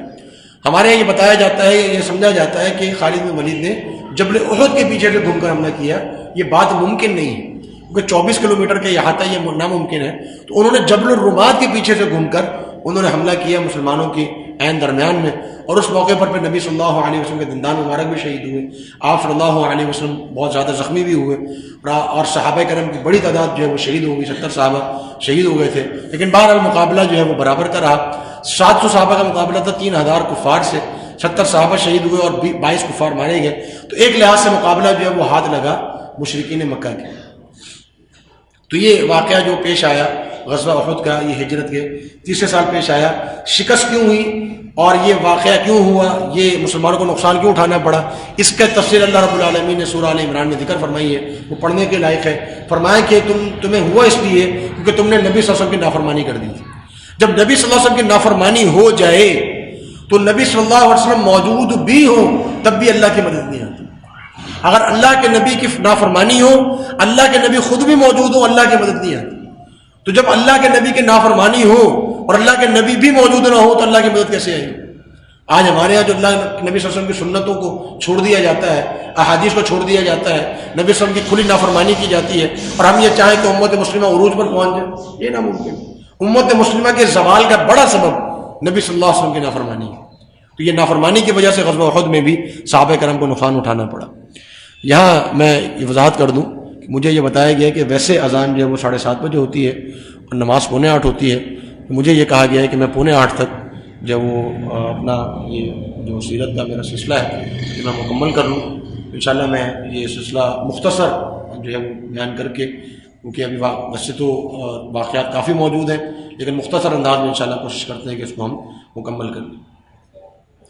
تو ہجرت کا جو چوتھا سال تھا اس میں جو واقعات پیش آئے اس میں آپ صلی اللہ علیہ وسلم نے 3 امہات المؤمنین سے نکاح فرمایا، سیدہ ام سلمہ سے، سیدہ زینب بنت خزیمہ سے اور سیدہ زینب بنت جحش سے. سیدہ زینب کے نام سے 2 امہات المؤمنین تھیں، ایک زینب بنت خزیمہ ہے. زینب بنت خزیمہ یہ وہ دوسری جو ہے وہ ام المؤمنین ہے جو کہ نبی صلی اللہ علیہ وسلم کی زندگی میں ہی وفات پا گئی تھی. نبی صلی اللہ علیہ وسلم کی زندگی میں وفات پائی 2 امہات المؤمنین نے، ایک سیدہ خدیجہ نے اور ایک سیدہ زینب بنت خزیمہ نے. یہ نبی صلی اللہ علیہ وسلم کے نکاح میں 6 مہینے رہیں اور 6 مہینے کے عرصے کے بعد یہ انتقال فرما گئی تھی. اور دوسرا نکاح جو فرمایا سیدہ زینب بنت جحش سے، یہ نکاح اللہ رب العالمین نے خود نبی صلی اللہ علیہ وسلم کا سیدہ زینب بنت جحش سے فرمایا تھا. تو ہر جو نکاح ہے اس کے مقاصد جو ہیں وہ مختلف تھے. مختلف قبائل میں نبی صلی اللہ علیہ وسلم نکاح فرمائے تاکہ ان قبائل والوں کی ہمدردیاں حاصل ہو جائیں، وہ قبیلے والے مسلمان ہو جائیں. اس طرح آپ صلی اللہ علیہ وسلم نے حتیٰ کہ یہودیوں کے اندر بھی سیدہ صفیہ بنت حیی بن اخطب رضی اللہ عنہا سے ان سے نکاح فرمایا، اور اس کے بعد پھر یہودیوں نے نبی صلی اللہ علیہ وسلم کے خلاف لشکر کشی نہیں کی. تو یہ مختلف مقاصد تھے نبی صلی اللہ علیہ وسلم کے نکاح کے. غزوہ بنو نذیر پیش آیا. نبی صلی اللہ علیہ وسلم کی قتل کی سازش کی بنو نذیر نے. نبی صلی اللہ علیہ وسلم ایک معاملے کے فیصلے کے لیے بنو نذیر تشریف لے گئے تھے جو کہ یہودیوں کا قبیلہ تھا. تو یہودیوں نے کہا کہ آپ فلاں گھر کے نیچے تشریف رکھیں، ہم جو ہے وہ مشورہ کر کے آپ کو بتاتے ہیں. نبی صلی اللہ علیہ وسلم وہاں تشریف فرما تھے تو انہوں نے آپس میں مشورہ کیا کہ ہم گھر کے چھت سے جو چکی کا پارٹ گراتے ہیں نبی صلی اللہ علیہ وسلم کے سر مبارک پر اور آپ سب کو شہید کر دیتے ہیں. یہ انہوں نے سازش کی تاکہ ہماری جو ہے وہ جان چھوٹے. تو نبی صلی اللہ علیہ وسلم کو بذریعہ وہی بتا دیا گیا کہ آپ کی جو ہے وہ خلاف جو ہے وہ یہ کوشش ہو رہی ہے. نبی صلی اللہ علیہ وسلم فوراً وہاں سے کھڑے ہوئے، صحابہ کرام کو بھی جو 4-5 آپ صلی اللہ علیہ وسلم کے ساتھ موجود تھے ان کو ساتھ لیے اور خاموشی سے وہاں سے چلے گئے. جب مدینہ پہنچے واپس اپنے علاقے میں تو نبی صلی اللہ علیہ وسلم نے بتایا کہ یہودیوں نے یہ سازش کی اور فوراً لشکر تیار کیا اور بنو نذیر پر چڑھائی کر دی. تو بنو نذیر والوں نے بھی شکست تسلیم کر لی اور ان کو بھی یہی حکم ہوا کہ تم لوگ یہاں سے نکل جاؤ. تو مدینہ سے یہ لوگ بھی نکل گئے. تو 2 قبیلے جو ہیں وہ یہودیوں کے، انہوں نے نبی صلی اللہ علیہ وسلم سے غداری کی. ایک نے تو میثاق مدینہ کے دوسرے ہی سال اور ایک نے میثاق مدینہ کے چوتھے سال. آپ اس سے اندازہ کر لیں کہ اگر یہودی نبی صلی اللہ علیہ وسلم سے معاہدے کی پاسداری نہیں کرتے تو میرے اور آپ سے معاہدے کی پاسداری کیسے کر سکتے؟ اگر یہودی نبی صلی اللہ علیہ وسلم کے ساتھ غداری کر سکتے ہیں تو مجھ سے اور آپ سے بھی غداری کر سکتے ہیں. تو ہمارے یہاں جو یہ لوگ سمجھتے ہیں کہ یہودیوں کے دوستی کرو، یہودیوں سے تعلق بناؤ اور جو اسرائیل کو تسلیم کر لو، عیسائیوں سے تعلق بناؤ، انہوں نے نبی صلی اللہ علیہ وسلم کی سیرت کو نہیں پڑھا. جب یہودی نبی صلی اللہ علیہ وسلم کے نہیں ہو سکتے ہمارے کیسے ہو سکتے؟ جب وہ نبی صلی اللہ علیہ وسلم کی قتل کے سازش کر سکتے ہیں تو پھر یقیناً ہمیں بھی نہیں بخشیں گے، ہمارے بھی دشمن ہیں اور جانی دشمن ہیں. تو یہ واقعہ ہجرت کے چوتھے سال پیش آیا. ایک اور واقعہ بیر معونہ کا پیش آیا. نبی صلی اللہ علیہ وسلم کے ساتھ کے پاس چند قبائل آئے جن کو مشرکین مکہ نے سازش کے تحت تیار کر کے بھیجا تھا. تو انہوں نے آ کر نبی صلی اللہ علیہ وسلم سے کہا کہ ہم لوگ مسلمان ہونا چاہتے ہیں، ہمارا بہت بڑا قبیلہ ہے بنو غطفان، تو ہماری تعداد بہت زیادہ ہے، تو ہم مسلمان ہونا چاہتے ہیں، آپ چند صحابہ کو ہمارے ساتھ روانہ کریں، ہم اپنے قبیلے کی ہر شاخ میں آپ کے ایک صحابہ کو بطور معلم کا مقرر کر دیں گے. تو نبی صلی اللہ علیہ وسلم نے 70 صحابہ کو بھیجا جو بڑے حفاظ تھے، بڑے مجود تھے، بڑے عالم تھے. 70 صحابہ کو ان کے ساتھ روانہ کیا، ایک بڑی تعداد تھی۔ تو ان کی سازش یہ تھی کہ ہم ان صحابہ کو لے کر نکلیں گے اور باہر جا کر ہم ان کو شہید کر دیں گے، مار دیں گے۔ تو یہی ہوا، 70 صحابہ جو کریم تھی صحابہ کی، جو اہم لوگ تھے، ان کو لیا انہوں نے اور جا کر بیر معونہ، جو آپ کے سامنے کنواں ہے، یہ معونہ کی جگہ ہے، بیر معونہ کے مقام پر انہوں نے شہید کر دیا۔ نبی صلی اللہ علیہ وسلم کو اس کا بڑا رنج ہوا، بڑی تکلیف ہوئی، اور آپ صلی اللہ علیہ وسلم 1 مہینے تک ان کے خلاف بد دعائیں کرتے رہے۔ قنوت نازلہ جو ہم پڑھتے ہیں نمازوں کے اندر، یہ نبی صلی اللہ علیہ وسلم نے ان کے خلاف پڑھنا شروع کیا تھا۔ تو فجر کے اندر اور مغرب کے اندر آپ صلی اللہ علیہ وسلم جو ہے وہ ان کے خلاف بد دعائیں کیا کرتے تھے نماز کے اندر، حتیٰ کہ اللہ رب العالمین نے یہ وحی نازل فرما دی، لیس لک من الامر شیء او یتوب علیہم او یعذبہم فانہم ظالمون۔ آپ کے ہاتھ میں اختیار نہیں ہے، چاہے تو اللہ رب العالمین ان کو معاف کر دے، چاہے تو عذاب دے دے، آپ کے ہاتھ میں کچھ نہیں ہے۔ تو ان کے قبیلے کے چند لوگ مسلمان ہو گئے تھے اور چند لوگ جو ہیں وہ باقی جنگوں کے اندر مارے گئے۔ اس واقعے سے ہمیں یہ بھی معلوم ہوتا ہے کہ نبی صلی اللہ علیہ وسلم عالم الغیب نہیں تھے۔ آپ سیرت کا کوئی بھی واقعہ اٹھا کر دیکھ لیجئے، آپ کو یہی معلوم ہوگا کہ نبی صلی اللہ علیہ وسلم عالم الغیب نہیں تھے۔ اور عالم الغیب ہوتے نبی صلی اللہ علیہ وسلم کبھی بھی 70 صحابہ کو ان کے حوالے نہ کرتے۔ تو یہ بیر معونہ کا واقعہ ہجرت کے 4تھے سال پیش آیا۔ اسی سال غزوہ خندق پیش آیا۔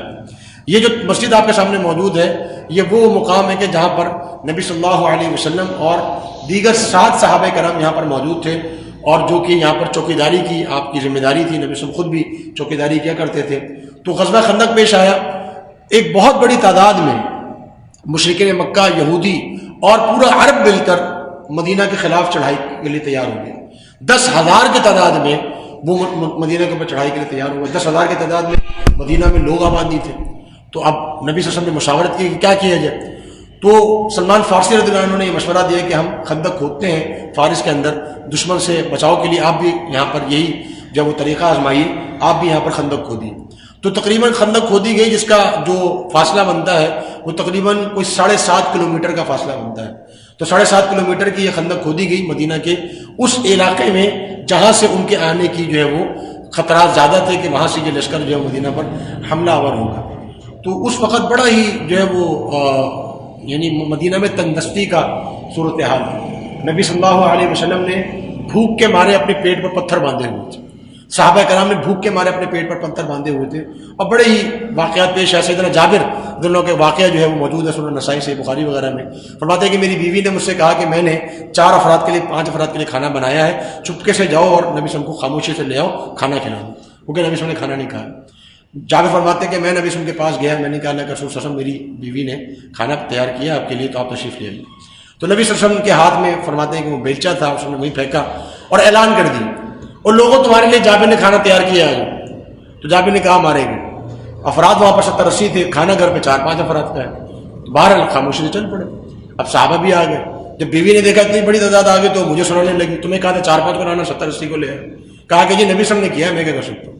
تو نبی صلی اللہ علیہ وسلم سیدھے جو ہے وہ تشریف لے گئے اس جگہ پر جہاں پر دیگچی رکھی تھی کھانے کی، اور جہاں تندور لگا ہوا تھا جہاں سے روٹیاں پکانی تھیں۔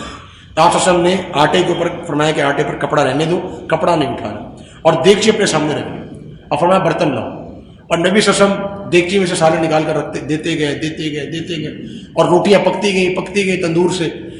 تو جابر رضی اللہ عنہ فرماتے ہیں اللہ کی قسم اس دن 70-80 افراد نے کھانا کھا لیا، کھانا ختم نہیں ہوا۔ یہ نبی صلی اللہ علیہ وسلم کا معجزہ تھا، 4-5 افراد کا کھانا تھا اور وہ 70-80 افراد کو پورا ہو گیا۔ یہ واقعہ غزوہ خندق میں پیش آیا تھا، اور بھی کئی واقعات اس دور میں پیش آیا۔ بہرحال 10,000 کا لشکر تھا، اور اللہ رب العالمین نے ایک لڑائی بھی نہیں ہونے دی، اور پھر سردیوں کا موسم تھا، اللہ رب العالمین نے ٹھنڈی آندھی چلا دی ان کے اوپر، ان کے خیمے اکھڑ گئے، ان کے جانور بھاگ گئے، اور وہ لوگ واپس چلے گئے، اور مسلمانوں کو کوئی نقصان نہیں ہوا۔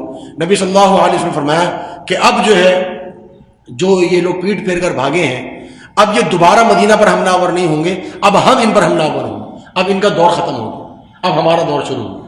تو غزوہ خندق کے بعد دوبارہ کسی قوم نے مدینہ پر حملہ نہیں کیا، اور پھر نبی صلی اللہ علیہ وسلم اللہ رب العالمین نے فتح نصیب فرمائی۔ اور اسی ہجرت کے 5ویں سال نبی صلی اللہ علیہ وسلم نے جبیر رضی اللہ عنہ سے نکاح فرمایا۔ غزوہ بنو قریظہ پیش آیا، یہ یہودیوں کا تیسرا قبیلہ تھا جو کہ مدینہ میں موجود تھا، اور اینڈ غزوہ خندق کے موقع پر انہوں نے غداری کر دی اور مشرکین کے ساتھ مل گئے۔ اب مدینہ آگے سے بھی غیر محفوظ اور یہ لوگ پیچھے اب آتے ہیں ان سے بھی غیر محفوظ۔ نبی صلی اللہ علیہ وسلم کو اس کی بڑی تکلیف ہوئی کہ انہوں نے یہ فیصلہ کیوں کیا۔ بہرحال آپ صلی اللہ علیہ وسلم نے حفاظت کا انتظام کیا، بڑی مشکل سے وہ وقت گزارا، اور اللہ رب العالمین نے قرآن مجید میں اس وقت کی منظر کشی کی۔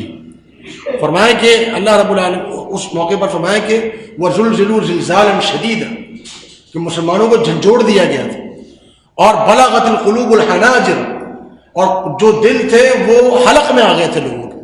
ایسی کیفیت تھی صحابہ کی، ایسا ڈر اور خوف طاری ہو گیا. سردی کا انتہائی سردی کا موسم، آگے دشمن پیچھے دشمن، کھانے کو کچھ نہیں، غربت کا عالم، فاقے کا عالم. اس موقع پر کیا انسان کی کیفیت ہوگی؟ تو اللہ رب العالمین نے بہرحال مدد فرمائی. غزوہ خندق جو ہے وہ اللہ رب العالمین نے فتح نصیب فرما دی. تو نبی صلی اللہ علیہ وسلم جب واپس تشریف لائے تو سیدنا جبرائیل علیہ السلام آ گئے. فرمایا کہ ہم نے اسلحہ نہیں اتارا، آپ نے اسلحہ کیوں اتارا؟ چلیے بنو قریظہ کی طرف ان کا فیصلہ کیجیے.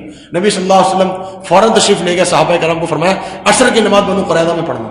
تو سب صحابہ وہاں تشریف لے گئے، پورا لشکر وہاں پر چلا گیا. بنو قریظہ کا محاصرہ ہو گیا. بنو قریظہ والوں نے کہا کہ ہمارے بارے میں فیصلہ کریں گے سعد بن معاذ. تو سعد بن معاذ جو ہے وہ حلیف تھے بنو قریظہ کے، دوست تھے ان کے. تو سعد بن معاذ کو تیر آ کے لگا تھا غزوہ خندق کے موقع پر، جس کی وجہ سے وہ بیمار تھے اور مسجد نبوی میں مقیم تھے. تو نبی صلی اللہ علیہ وسلم نے فرمایا بلاؤ سعد بن معاذ کو. سعد بن معاذ کو لایا گیا، سوار کر کے، بیمار تھے. تو نبی صلی اللہ علیہ وسلم نے فرمایا سعد، یہ یہودی بنی قریظہ والے کہتے ہیں کہ جو تم فیصلہ کرو گے وہ فیصلہ ان کو قبول ہوگا، اور تم جو فیصلہ کرو. تو سعد بن معاذ نے کہا میں ان کے بارے میں فیصلہ یہ کرتا ہوں، ان کے مردوں کو قتل کر دیا جائے، ان کی عورتوں اور بچوں کو غلام بنا لیا جائے، اور ان کے مال جو ہے وہ مسلمانوں کے لیے مال غنیمت ہے. یہ میں ان کے بارے میں فیصلہ کرتا ہوں. یہودیوں کو جو امید یہ تھی کہ سعد ہمارے دوست ہیں، ہمارے بارے میں بہتر فیصلہ کریں گے، لیکن سعد رضی اللہ عنہ نے یہ فیصلہ کیا. نبی صلی اللہ علیہ وسلم نے فرمایا کہ سعد تم نے وہ فیصلہ کیا ہے جو اللہ نے عرش پر فیصلہ کیا. تمہارا فیصلہ عرش والے کا فیصلہ ہے، تو لہٰذا ان کے ساتھ یہی سلوک کیا گیا. اسی سال سیدہ عائشہ کے رضی اللہ کے ساتھ واقعہ افق پیش آیا. منافقین نے بہتان تراشی کی، عائشہ صدیقہ رضی اللہ کی عزت پر تہمت لگائی. اللہ رب العالمین نے سورۃ النور کے اندر آیات نازل فرما دی. پوری کی پوری آیات سیدہ عائشہ رضی اللہ عنہ کی جب وہ برات کے حوالے سے تھی. اور جو شخص بھی اب عائشہ صدیقہ رضی اللہ عنہ پر تہمت لگاتا ہے وہ قرآن کا منکر ہے، کیونکہ اللہ رب العالمین نے قرآن مجید کے اندر عائشہ صدیقہ رضی اللہ عنہ کی برات کو نازل فرما دیا ہے. یہ واقعہ کافی تفصیلی ہے، تو آئندہ انشاءاللہ کبھی اس کو بیان ہوگا. تیمم، اللہ رب العالمین نے اس کا تیمم کا جو ہے وہ حکم دیا ہجرت کے 5ویں سال، کہ اگر پانی موجود نہ ہو تو تیمم کیا جا سکتا ہے. یہ ہجرت کے 5ویں سال اللہ رب العالمین نے یہ حکم نازل فرمایا. ہجرت کے 6 سال جو ہے وہ صلح حدیبیہ ہوئی. نبی صلی اللہ علیہ وسلم عمرے کے لیے تشریف لے گئے، لیکن مکہ والوں نے عمرے کی اجازت نہ دی. تو آپ صلی اللہ علیہ وسلم نے ان کے ساتھ صلح فرما لی. حدیبیہ کے مقام پر فرمائی تھی، اس لیے صلح حدیبیہ کہلاتی ہے. آپ صلی اللہ علیہ وسلم نے ان کے ساتھ جو صلح فرمائی اس کو قرآن مجید نے فتح قرار دیا ہے. انا فتحنا لک فتحا مبینا، یہ جو صورت نازل ہوئی ہے یہ صلح حدیبیہ کے موقع پر نازل ہوئی، کیونکہ اس کے بعد دین اسلام بڑی تیزی سے پھیلا تھا. تو صلح حدیبیہ میں یہ طے پایا تھا کہ ہم 10 سال تک آپس میں جنگ نہیں کریں گے، اور آپ کے لیے اجازت ہے کہ آپ اگلے سال دوبارہ تشریف لائیں اور عمرہ کریں. سیدنا عمر رضی اللہ عنہ کو یہ جو شرائط تھی یہ منظور نہیں تھی، لیکن اللہ رب العالمین نے جو ہے وہ نبی صلی اللہ علیہ وسلم پر جب سورہ فتح نازل فرمائی تو سیدنا عمر فرماتے ہیں کہ ہمیں جو ہے وہ تسلی ہوئی کہ اللہ رب العالمین نے اس میں ہمارے لیے خیر و برکت رکھی ہے. بیعت رضوان ہوئی اسی سال، بلکہ صلح حدیبیہ کے موقع پر ہوا یہ تھا کہ نبی صلی اللہ علیہ وسلم نے سیدنا عثمان بن عفان کو اپنا قاصد بنا کر روانہ کیا، اور پیچھے خبر یہ پھیل گئی کہ سیدنا عثمان کو شہید کر دیا گیا. تو نبی صلی اللہ علیہ وسلم کو بڑا رنج اور غم ہوا، اور آپ صلی اللہ علیہ وسلم نے صحابہ کو جمع کیا اور کہا کہ موت پر بیعت کرو، یا تو مر جائیں گے یا عثمان کا قصاص لیں گے. تو اس موقع پر صحابہ نے موت پر بیعت کی، اور یہ پہلی بیعت تھی نبی صلی اللہ علیہ وسلم نے جو موت پر لی تھی. کسی غزوہ کے موقع پر بھی یہ بیعت نہیں لی گئی تھی. تو اس موقع پر جو بیعت کی صحابہ نے ایک درخت کے نیچے کی تھی، جہاں پر یہ مسجد بھی بنائی گئی تھی، جس کے کھنڈرات آپ کے سامنے ہیں. یہ وہی جگہ ہے حدیبیہ کی جگہ جہاں پر نبی صلی اللہ علیہ وسلم نے بیعت لی تھی. اس کو بیعت رضوان اس لیے کہتے ہیں کیونکہ جس نے بیعت لی تھی اللہ رب العالمین نے ان کے بارے میں نازل فرمایا کہ لقد رضی اللہ عن المؤمنین، اللہ رب العالمین ان مؤمنین سے راضی ہو گیا جنہوں نے آپ سے بیعت لی تھی درخت کے نیچے. اس وجہ سے اس کو بیعت رضوان یعنی رضا مندی والی بیعت کہا جاتا ہے، کہ اس کی وجہ سے اللہ کی رضا مندی حاصل ہوئی تھی. اسی طرح آپ صلی اللہ علیہ وسلم نے پھر صلح حدیبیہ کے بعد چونکہ دعوت کا موقع مل گیا تھا، تو آپ صلی اللہ علیہ وسلم نے خطوط روانہ کیے مختلف لوگوں کی طرف، مختلف عمراء اور بادشاہوں کی طرف. تو یہ خط ہے جو نبی صلی اللہ علیہ وسلم کا یہ خط محفوظ ہے، جو آپ صلی اللہ علیہ وسلم نے نجران کے بادشاہ کو لکھا تھا. تو آپ صلی اللہ علیہ وسلم نے مختلف جو بادشاہ تھے ان کو جو ہے وہ خط لکھا تھا، جس میں بعض نے آپ صلی اللہ علیہ وسلم کے خط کا مثبت جواب دیا، بعض نے خط پھاڑ دیا، جس کی وجہ سے وہ مارے گئے اور اللہ کے رسول صلی اللہ علیہ وسلم کی بد دعا کا شکار ہوئے. تو یہ خطوط بھی آپ صلی اللہ علیہ وسلم نے ہجرت کے 6 سال بھیجے.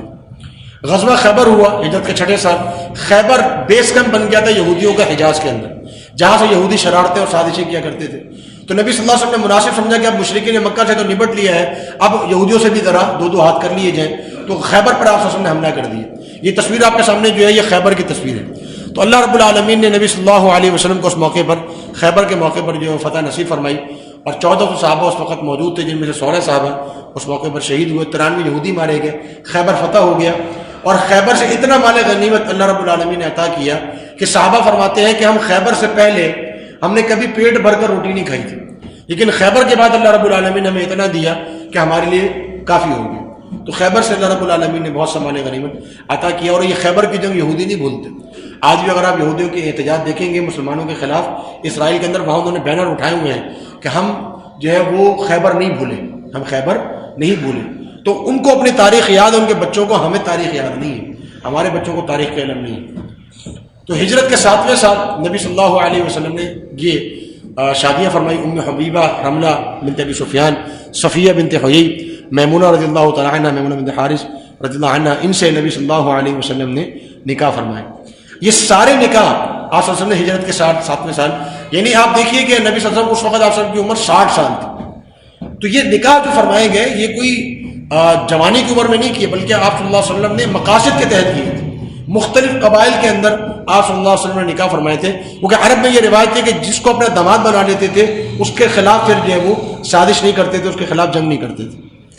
اسی سال نبی صلی اللہ علیہ وسلم کو زہر دیا گیا، ایک یہودی عورت نے کھانے میں ملا کر نبی صلی اللہ علیہ وسلم کو دعوت پر بلایا خیبر میں، اور آپ صلی اللہ علیہ وسلم کو زہر دیا۔ نبی صلی اللہ علیہ وسلم نے ابھی کھانا چکھا ہی تھا کہ کھانے نے کہا کہ مجھ میں زہر ہے، مجھے اپنا کھائیے، تو آپ صلی اللہ علیہ وسلم نے نہیں کھایا۔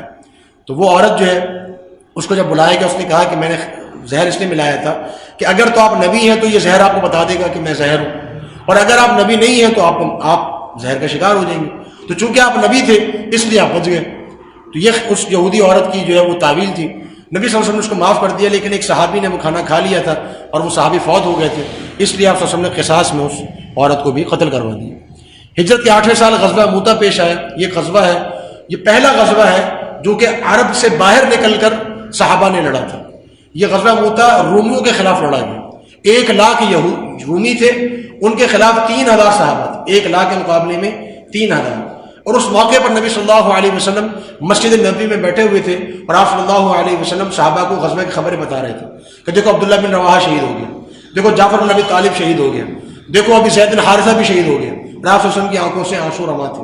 پھر آپ صلی اللہ علیہ وسلم نے فرمایا کہ اب لشکر کا جھنڈا اللہ کی تلوار نے اٹھا لیا ہے، یعنی خالد بن ولید رضی اللہ عنہ نے، جو کہ اسلام قبول کر چکے تھے، اور خالد بن ولید ان 3000 کے لشکر کے ذریعے سے لڑ کر رومیوں سے محفوظ طریقے سے نکل کر واپس آئے۔ یہ غزوہ موتا جو ہے یہ جس مقام پر ہوا، یہ مقام کی تصویر آپ کے سامنے ہے، جو کہ ہجرت کے 8ویں سال لڑا گیا۔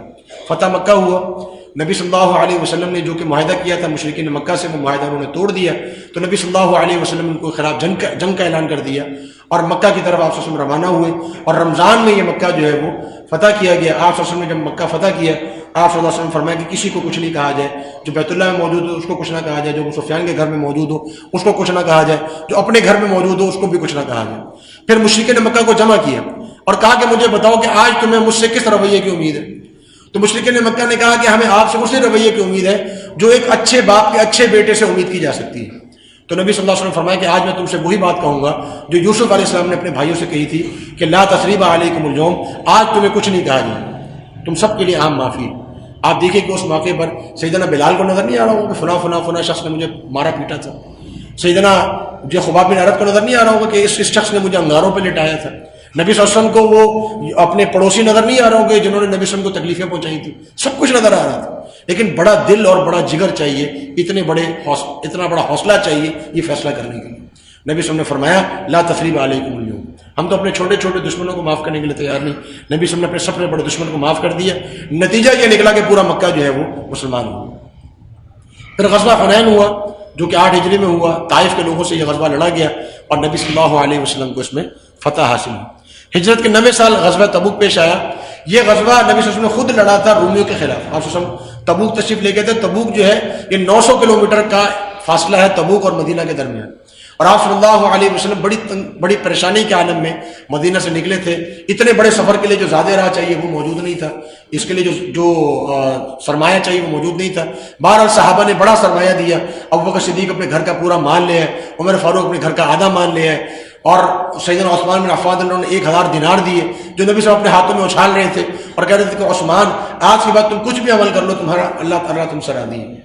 تو یہ سارے مناظر جو ہیں وہ غزوہ تبوک کے موقع پر پیش آئے تھے. لیکن بہرحال یہ غزوہ ہوا نہیں تھا. نبی صلی اللہ علیہ وسلم تبوک کے موقع پر تشریف لے گئے تھے, لیکن رومیوں کو نبی صلی اللہ علیہ وسلم کے مقابلے میں آنے کی جرأت نہیں ہوئی تھی. اس کے بعد یہ آیت نازل ہوئی اذا جاء نصر اللہ والفتح. ہجرت کے 9ویں سال یہ آیت نازل ہوئی, اور نبی صلی اللہ علیہ وسلم کو معلوم ہو گیا کہ اب میرا مشن مکمل ہو چکا ہے. اذا جاء نصر اللہ والفتح, اللہ کی مدد آ گئی اور اللہ کی طرف سے فتح جو ہے وہ تمہیں نصیب ہو گئی ہے. اب کیا کرنا ہے, فسبح بحمد ربک واستغفرہ. اب آپ جو ہے کثرت سے تسبیح بیان کیجیے. آپ کا جو مشن تھا, آپ نے 23 سال گزار کے ایک ایک دن لگا کر, ایک ایک لمحہ لگا کر آپ نے یہ مشن اپنا مکمل کر دیا. اللہ کی مدد آ چکی ہے, اللہ کی طرف سے فتح آپ کو نصیب ہو چکی ہے. اب 70 سے زائد وفود نبی صلی اللہ علیہ وسلم کے پاس آئے, کبھی کہیں سے کبھی کہیں سے, انہوں نے آ کر اسلام قبول کیا. جزیرہ عرب میں اسلام پھیل گیا, بڑی تعداد میں لوگ جو ہیں وہ مسلمان ہو گئے. یہ آپ دیکھیے کہ 13 سال نبی صلی اللہ علیہ وسلم نے مکہ میں تھے, چند لوگ مسلمان ہوئے. 9 سال کا جہاد کیا, پورا جزیرہ عرب مسلمان ہو. یہ جہاد میں اللہ نے برکت رکھی.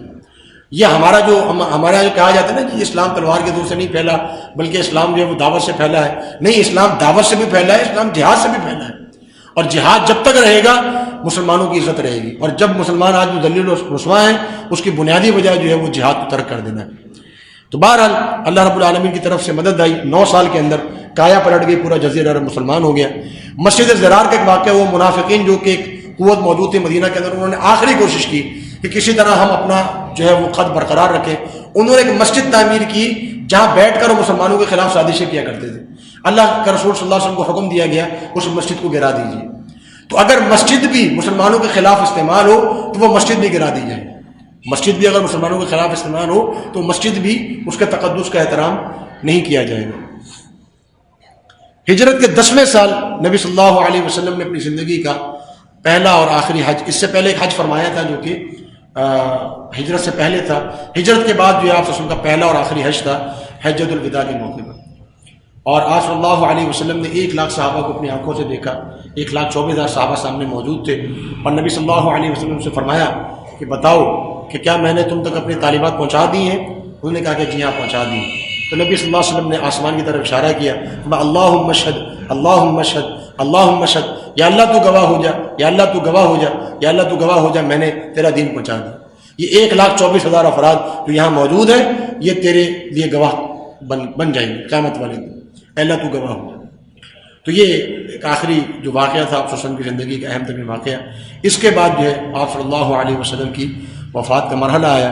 نبی صلی اللہ علیہ وسلم کو پہلے سے ہی خبر کر دی گئی تھی کہ اب آپ کا چونکہ مشن مکمل ہو چکا ہے, لہذا اب آپ کی روانگی کا وقت قریب ہے. نبی صلی اللہ علیہ وسلم بیمار ہوئے تھے 29 صفر کو. آپ صلی اللہ علیہ وسلم جب واپس آئے حج سے تو 29 صفر کو بیمار پڑ گئے, اور تقریباً 13 دن آپ صلی اللہ علیہ وسلم بیمار رہے. اور بیماری کے عالم میں آپ صلی اللہ علیہ وسلم جو ہے وہ بڑے ایک واقعات ہیں آپ صلی اللہ علیہ وسلم کی وفات کے تعلق سے, جس کی تفصیل کا وقت میں آج اس کو بیان نہیں کر سکتا ہوں. لیکن بہرحال آپ صلی اللہ علیہ وسلم بیمار رہے. تقریباً 13 دن آپ صلی اللہ علیہ وسلم بیماری میں گزارے, جن میں سے 9 دن آپ صلی اللہ علیہ وسلم نے سیدہ عائشہ رضی اللہ عنہا کے حجرے میں گزارے. آپ صلی اللہ علیہ وسلم کی جو آخری زیارت صحابہ نے کی, انس بن مالک فرماتے ہیں کہ نبی صلی اللہ علیہ وسلم کی جو آخری زیارت ہم نے کی وہ ہم جو ہے وہ موجود تھے فجر کی نماز میں, اور نبی صلی اللہ علیہ وسلم جو ہے وہ اپنے حجرے سے باہر تشریف لائے. پردہ ہٹا کر دیکھا کہ صحابہ کرام فجر کی نماز ادا کر رہے ہیں, اور دیکھ کر مسکرا دیے کہ میری جو محنت ہے وہ کامیاب ہو چکی ہے, صحابہ فجر کی نمازیں موجود ہیں. نبی صلی اللہ علیہ وسلم کو یہ مسکرانا تھا.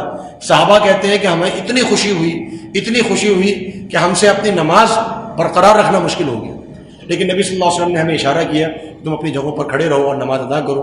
انس بن مالک فرماتے ہیں کہ اس کے بعد ہم نبی صلی اللہ علیہ وسلم کی زیارت نہیں کر سکے. اور اسی دن آپ صلی اللہ علیہ وسلم پیر کے دن 12 ربیع الاول کو آپ صلی اللہ علیہ وسلم کی وفات ہوئی. ظہر سے پہلے آپ صلی اللہ علیہ وسلم وفات پا گیا. سیدہ عائشہ صدیقہ رضی اللہ عنہا فرماتی ہیں آخری واقعہ جو احادیث کے وفات سے پہلے کا ہے, صحیح بخاری کے اندر موجود ہے. فرماتی ہے کہ میرے بھائی عبد الرحمن جو ہے وہ حجرے میں تشریف لائے, وہ مسواک کر رہے تھے. تو نبی صلی اللہ علیہ وسلم کو بولنے کی سکت نہیں تھی. آپ سب خاموشی سے ان کی طرف دیکھنے لگے. تو میں نے محسوس کیا کہ آپ سب مسواک کرنا چاہتے ہیں. تو میں نے عبد الرحمن سے وہ مسواک لی اور خوب اس کو چبایا, خوب اس کو نرم کیا, اور پھر اس کو اچھی طرح صاف کر کے میں نے نبی صلی اللہ علیہ وسلم کو دیا. آپ صلی اللہ علیہ وسلم نے وہ مسواک لی اور پھر جو ہے وہ مسواک کرنا شروع کی, اور فرمایا کہ ایسی مسواک کی آپ صلی اللہ علیہ وسلم نے, ایسی بہترین مسواک کرتے ہوئے میں نے نبی صلی اللہ علیہ وسلم کو پہلے کبھی نہیں دیکھا تھا. اور وہ مسواک آپ صلی اللہ علیہ وسلم نے رکھی اور پھر فرمایا پھر رفیق الاعلیٰ, پھر رفیق الاعلیٰ, پھر رفیق الاعلیٰ, رفیق اعلیٰ کی جانب, رفیق اعلیٰ کی جانب, رفیق اعلیٰ کی جانب. یہ نبی صلی اللہ علیہ وسلم کے آخری الفاظ تھے. اور اس کے بعد آپ صلی اللہ علیہ وسلم کی روح جو ہے وہ پرواز کر گئی اور آپ صلی اللہ علیہ وسلم فوت ہو گئے. نبی صلی اللہ علیہ وسلم کی وفات جو عائشہ رضی اللہ عنہا کے حجرے میں ہوئی تھی, اور آپ صلی اللہ علیہ وسلم کی تدفین بھی وہی ہوئی. پیر کے دن آپ صلی اللہ علیہ وسلم کی وفات ہوئی تھی, اور صحابہ کرام نے انفرادی جنازہ ادا کیا. ہر صحابی آتے تھے حجرے کے اندر, چونکہ جماعت کی جگہ موجود نہیں تھی تو وہاں آتے, اپنی نماز جنازہ ادا کرتے, واپس چلے جاتے. اور بدھ کے دن تک یہ سلسلہ چلتا رہا. اور بدھ کے دن 12 ربیع الاول 14 ربیع الاول کو بدھ کے دن صحابہ کرام نے نبی صلی اللہ علیہ وسلم کی تدفین فرمائی. سیدہ انس بن مالک فرماتے ہیں کہ میں تدفین کر کے جا رہا تھا کہ سیدہ فاطمہ نے اپنے حجرے سے مجھے آواز دی, انس کیا تم نبی صلی اللہ علیہ وسلم کی تدفین کر کے آ گئے ہو؟ تو فرمایا کہ جی ہاں کر دیے. کہا تمہارے دلوں نے کیسے گوارا کیا کہ تم نبی صلی اللہ علیہ وسلم کے جسم پر مٹی ڈالو؟ تمہارے دلوں نے کیسے گوارا کیا تم نبی صلی اللہ علیہ وسلم کے جسم پر مٹی ڈالو؟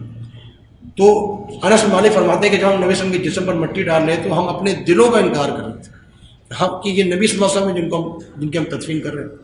تو بہرحال یہ واقعہ نبی صلی اللہ علیہ وسلم کا یہ وفات کا جو ہے یہ ہمارے لیے بڑا غمگین ہے.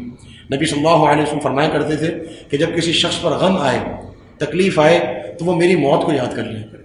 میری موت سے بڑھ کر کسی مسلمان کے لیے اس سے بڑا غم نہیں ہو سکتا. اور انس بن مالک فرمایا کرتے تھے کہ نبی صلی اللہ علیہ وسلم مدینہ میں جس دن تشریف لائے تھے اس سے روشن دن مدینہ میں نہیں تھا, اور جس دن نبی صلی اللہ علیہ وسلم فوت ہوئے اس سے سیاہ اور تاریک دن میں نے مدینہ میں کبھی نہیں دیکھا. تو یہ آپ صلی اللہ علیہ وسلم کی سیرت طیبہ میں نے آپ کے سامنے رکھی ہے. آپ اندازہ کیجئے کہ نبی صلی اللہ علیہ وسلم نے اپنی بچپن کیسے گزارا, جوانی کیسے گزاری, تکلیفوں میں, پریشانیوں میں, فقر و فاقہ میں, تنگ دستی میں, مکہ میں رہے, دعوت جب تک دیتے رہے, تکلیفیں برداشت کرتے رہے, پتھر کھاتے رہے, تانے پڑتے رہے, ہجرت کر لی, ہجرت کے بعد بھی آرام نہیں ملا, جہاد میں لگے رہے, کبھی مشرکین مکہ کے خلاف, کبھی یہودیوں کے خلاف, کبھی تن آسانی نصیب نہیں ہوئی. عمر فاروق رضی اللہ عنہ فرماتے ہیں ایک دفعہ میں نبی صلی اللہ علیہ وسلم کے کمرے میں تشریف لے گیا, ایسی کوئی چیز نظر نہیں آئی جس پر میری نظر ٹک سکے. تو میں رونے لگا. نبی صلی اللہ علیہ وسلم فرمایا روتے کیوں؟ کہا اللہ کے رسول صلی اللہ علیہ وسلم دنیا کے بڑے بڑے بادشاہ ہیں, ان کے بعد ایسی ایسی چیزیں موجود ہیں, ایسی ایسی نعمتیں موجود ہیں, آپ تو اللہ کی سب سے محبوب شخصیت, آپ کی یہ کیفیت دیکھ کر رونا ہے. تو نبی صلی اللہ علیہ وسلم نے فرمایا کہ اے عمر, میری دنیا سے میرا کیا تعلق, مالی والی دنیا, میرا دنیا سے کیا تعلق ہے؟ میری دنیا کے ساتھ تو مثال ایسے ہے جیسے ایک مسافر, چلتا ہوا مسافر جو ہے وہ ایک درخت کے نیچے اس نے آرام کرنے کے لیے رکا ہو اور پھر وہاں سے چل پڑا ہو, میری تو مثال ایسے ہے. تو یہ نبی صلی اللہ علیہ وسلم کی زندگی گزری, اس کو دیکھنا چاہیے. آپ صلی اللہ علیہ وسلم نے پوری زندگی تکالیف میں گزاری, لیکن آپ صلی اللہ علیہ وسلم نے دعوت اور دین ایک لمحے کے لیے بھی پیچھے نہیں کیا. آج ہمیں ذرا سے مشکل, ذرا سی تکلیف آئے, دین تو ہمارے مقاصد میں ہے ہی نہیں, بہت پیچھے ہے. اولاد کی تربیت میں دین بہت پیچھے ہے, ہمارے کاروبار میں دین بہت پیچھے ہے, ہمارے معمولات میں دین بہت پیچھے ہے. ہم اگر کل کی روٹین سیٹ کر رہے ہوتے ہیں تو ہمارے روٹین کے اندر دین کہیں نہیں ہوتا. نبی صلی اللہ علیہ وسلم کی روٹین میں پہلے دین تھا, پھر اپنے معاملات. ہماری روٹین میں پہلے دنیا ہوتی ہے, پھر دین ہوتا ہے. لہذا اگر نبی صلی اللہ علیہ وسلم کی سیرت کو اپنانا ہے تو ہمیں یہ طرز عمل اختیار کرنا پڑے گا. اللہ رب العالمین سے دعا ہے کہ اللہ تعالیٰ ہمیں نبی صلی اللہ علیہ وسلم کی سیرت کو پڑھنے, آپ صلی اللہ علیہ وسلم کی سیرت کو اپنانے اور اس پر عمل کرنے کی توفیق عطا فرمائے. سبحانک اللہم و بحمدک, اشہد ان لا الہ الا انت, استغفرک و اتوب الیک.